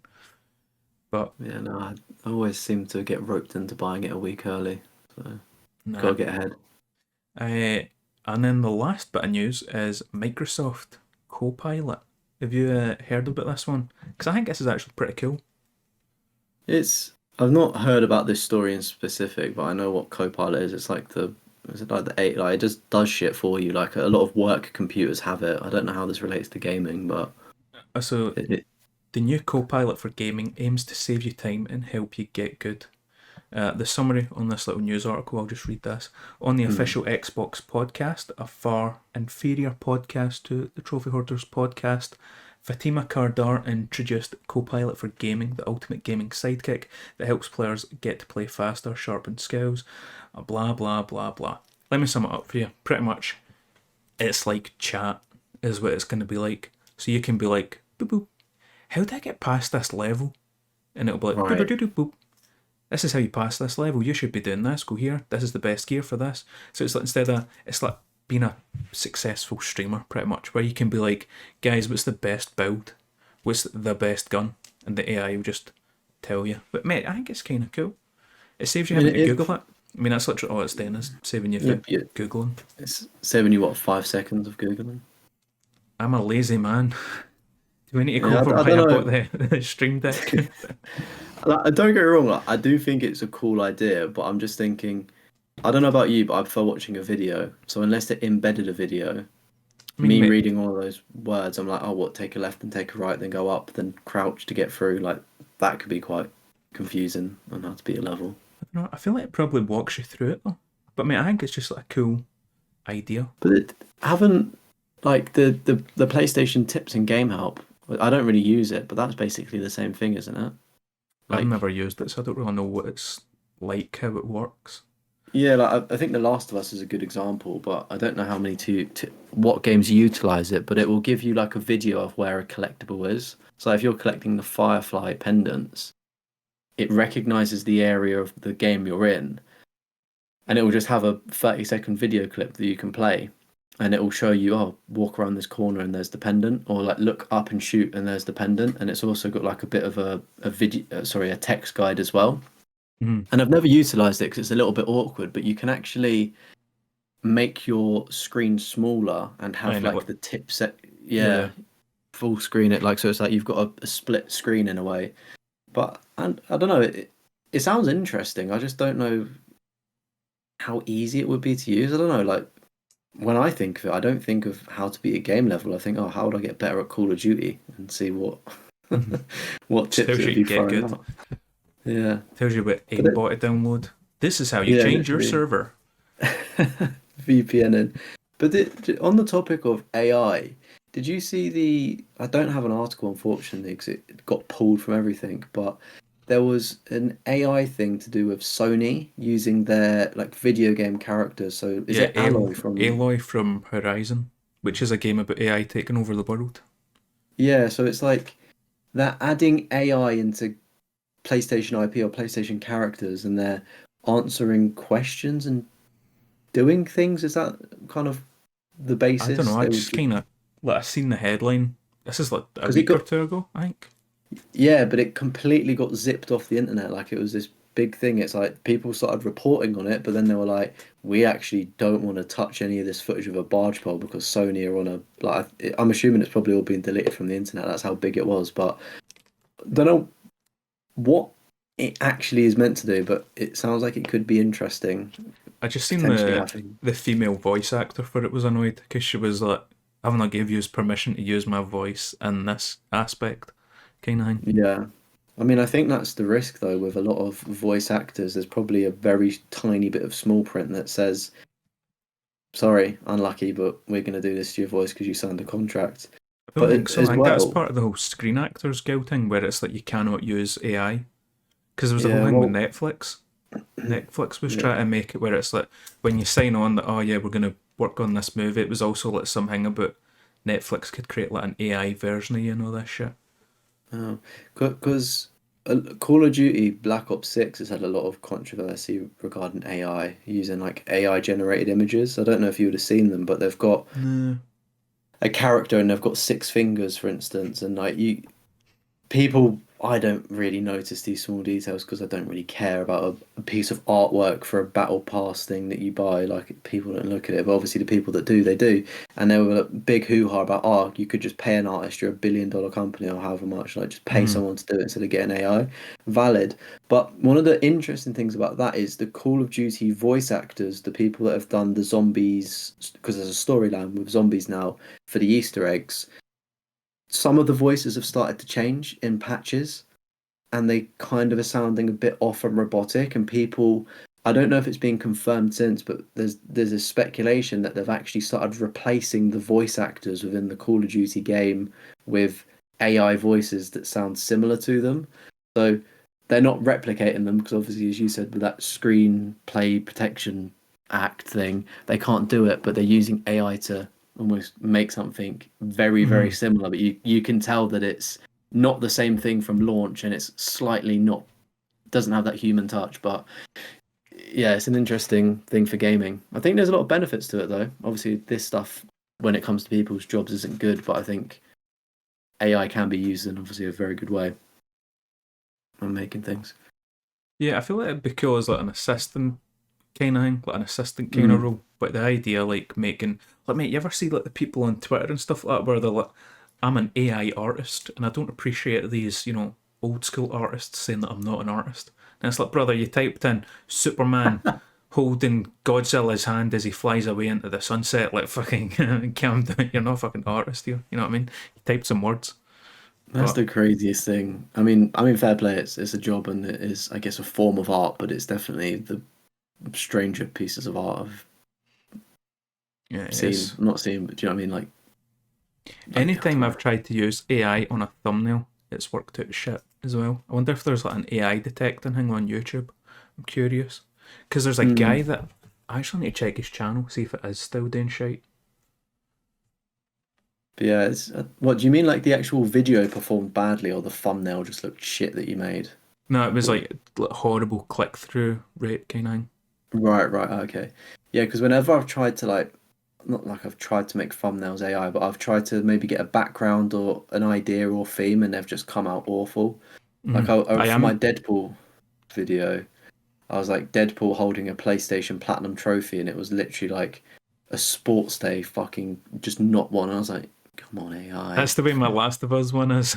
My Last of Yeah, Us, I typed in like Joe Holden Platinum Trophy, and it's a big fuck off sport thing, and I was like, no, that's good enough. It'll do. But as soon as I changed that, the click through rate just like tanked. But yeah, maybe YouTube knows, but saying that YouTube are looking to implement more AI features as well. So I think us creators got to be careful what they're gonna do. yeah, no, the guy was 32. I don't know how well you can see it. Probably not well at all. But I know No, he you have to started start. using like a load of AI for like his thumbnails and stuff like that. Right. And for what I remember, his channel was doing shite, but it seems to be doing good again. Like 500k views, million views, stuff like that. Mate, But speaking of like people doing well on YouTube, I feel like this is an interesting segue. I found this guy on TikTok that had Assassin's Creed Shadows early, right? And I'm assuming he must be a historic person, but his name is Rickster2344, and he's got 1.47 million subscribers on YouTube.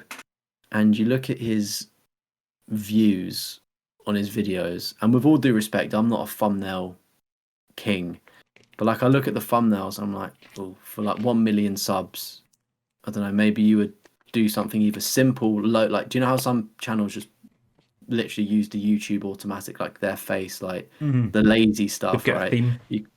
Yeah, like you can either do that, because I see some big creators do that, or just make a clean one. But it's like, it looks like somebody with a couple hundred subs are making thumbnails with like loads of text and whatnot.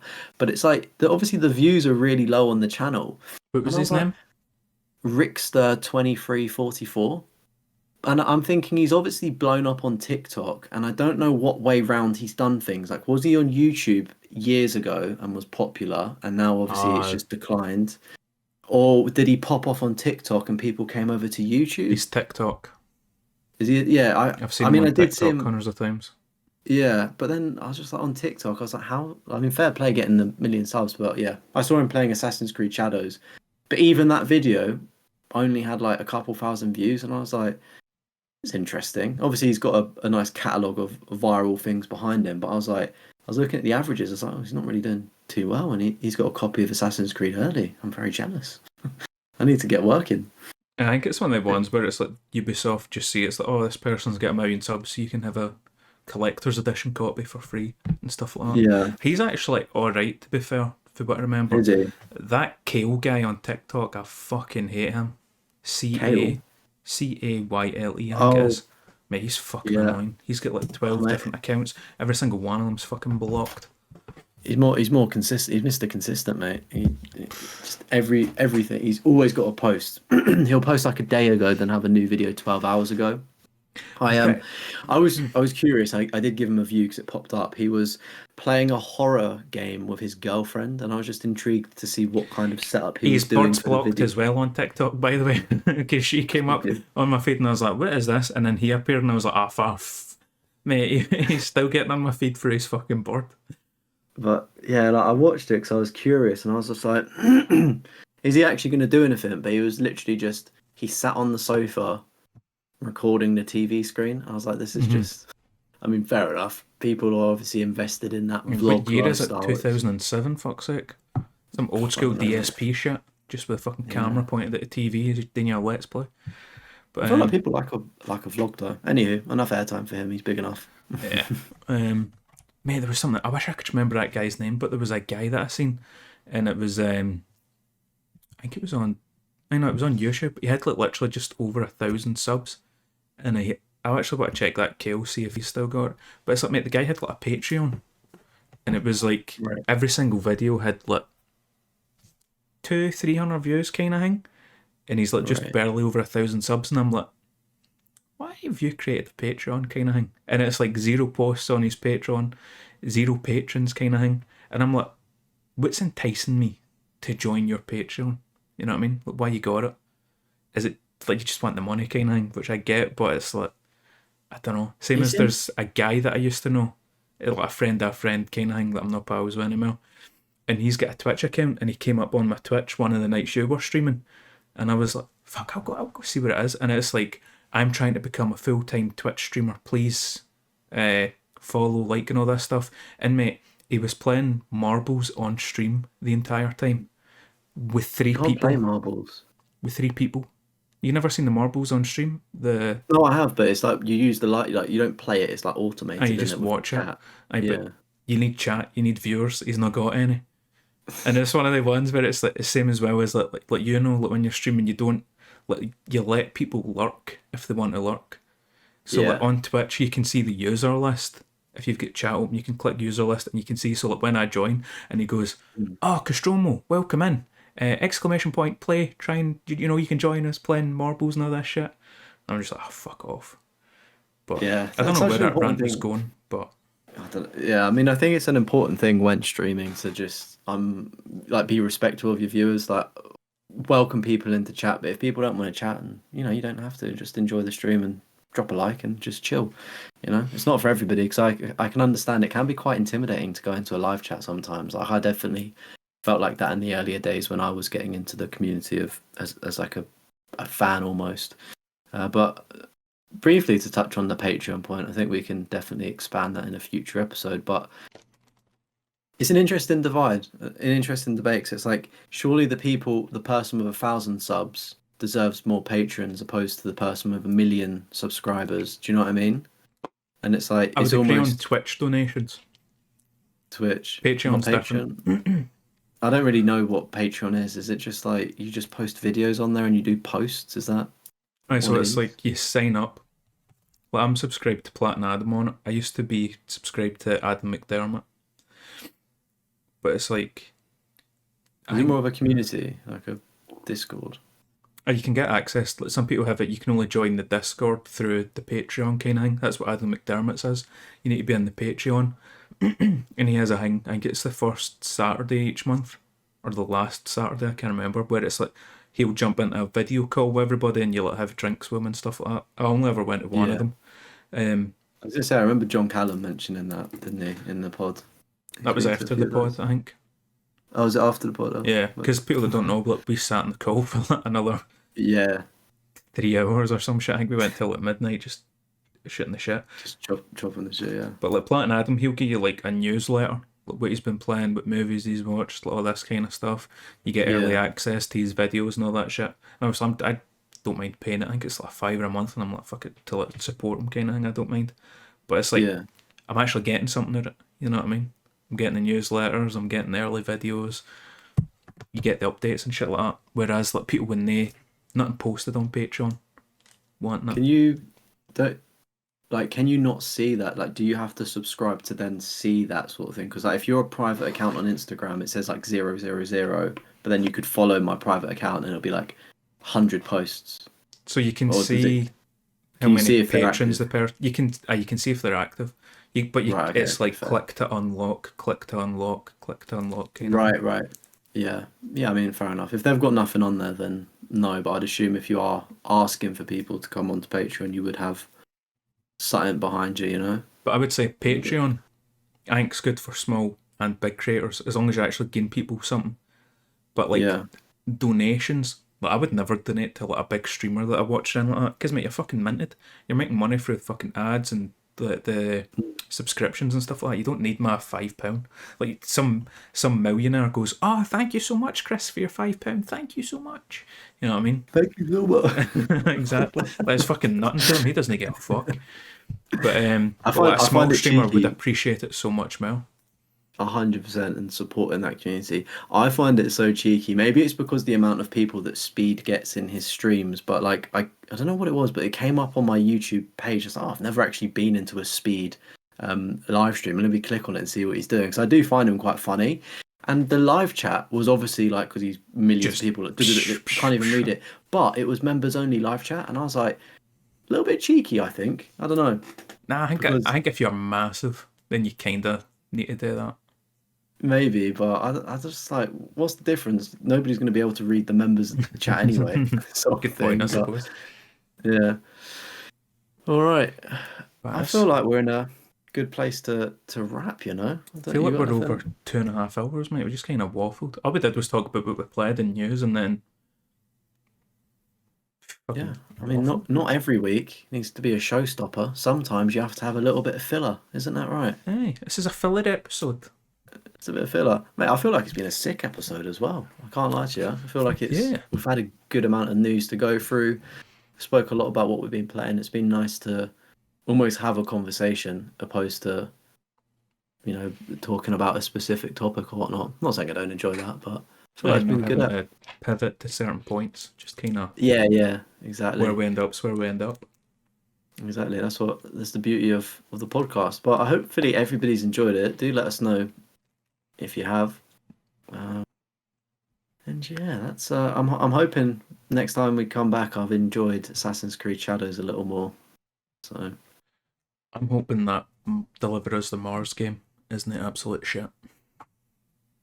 I'm a little bit scared, to be honest, because I don't know. Ever since we started this video game book club, it's been a bit of a stink fest. So I'm hoping, at least for me, I It's say all that. on you. It's all on you. Yeah. If I you mean, don't it's like been the fine for game, you. You've enjoyed a lot of the game. So if I enjoy it, it's fine. It's about time you hated the game. Gave it a 1 out of mate, I 10. was fully 1 out of 5. expecting you to be like anime waifu 17 puzzle game, some fucking just obscure shit. I can do that next week if you want, or my coming week. Your next episode. Yeah, when I get the chance. But anyway, right, I feel like we end it there then. Yes, sir. Closing statements. We are. Yeah. Trophy Hoarders. We're on Twitter. No Blue Sky, sadly. We're on YouTube. We're on Spotify. We're on Apple. You can find our channels at Defroth, at Castromo. Make sure you enter my giveaway for the Assassin's Creed 5 codes on PS2 and Xbox 360. And maybe a DS code I'll throw in as well. Ooh. Ooh. People. Too generous. Ooh. Too generous if you ask me. Out of interest, when people are watching this, are you likely to have any videos out on the channel to signpost them to? No. By the time this drops, no? Nope. I mean, anyway, Not a chance. check out the channels. No chance. I was going to say, check out our channels because we do have Check out the backlogs. We've got a load of videos uploaded anyway. Of course.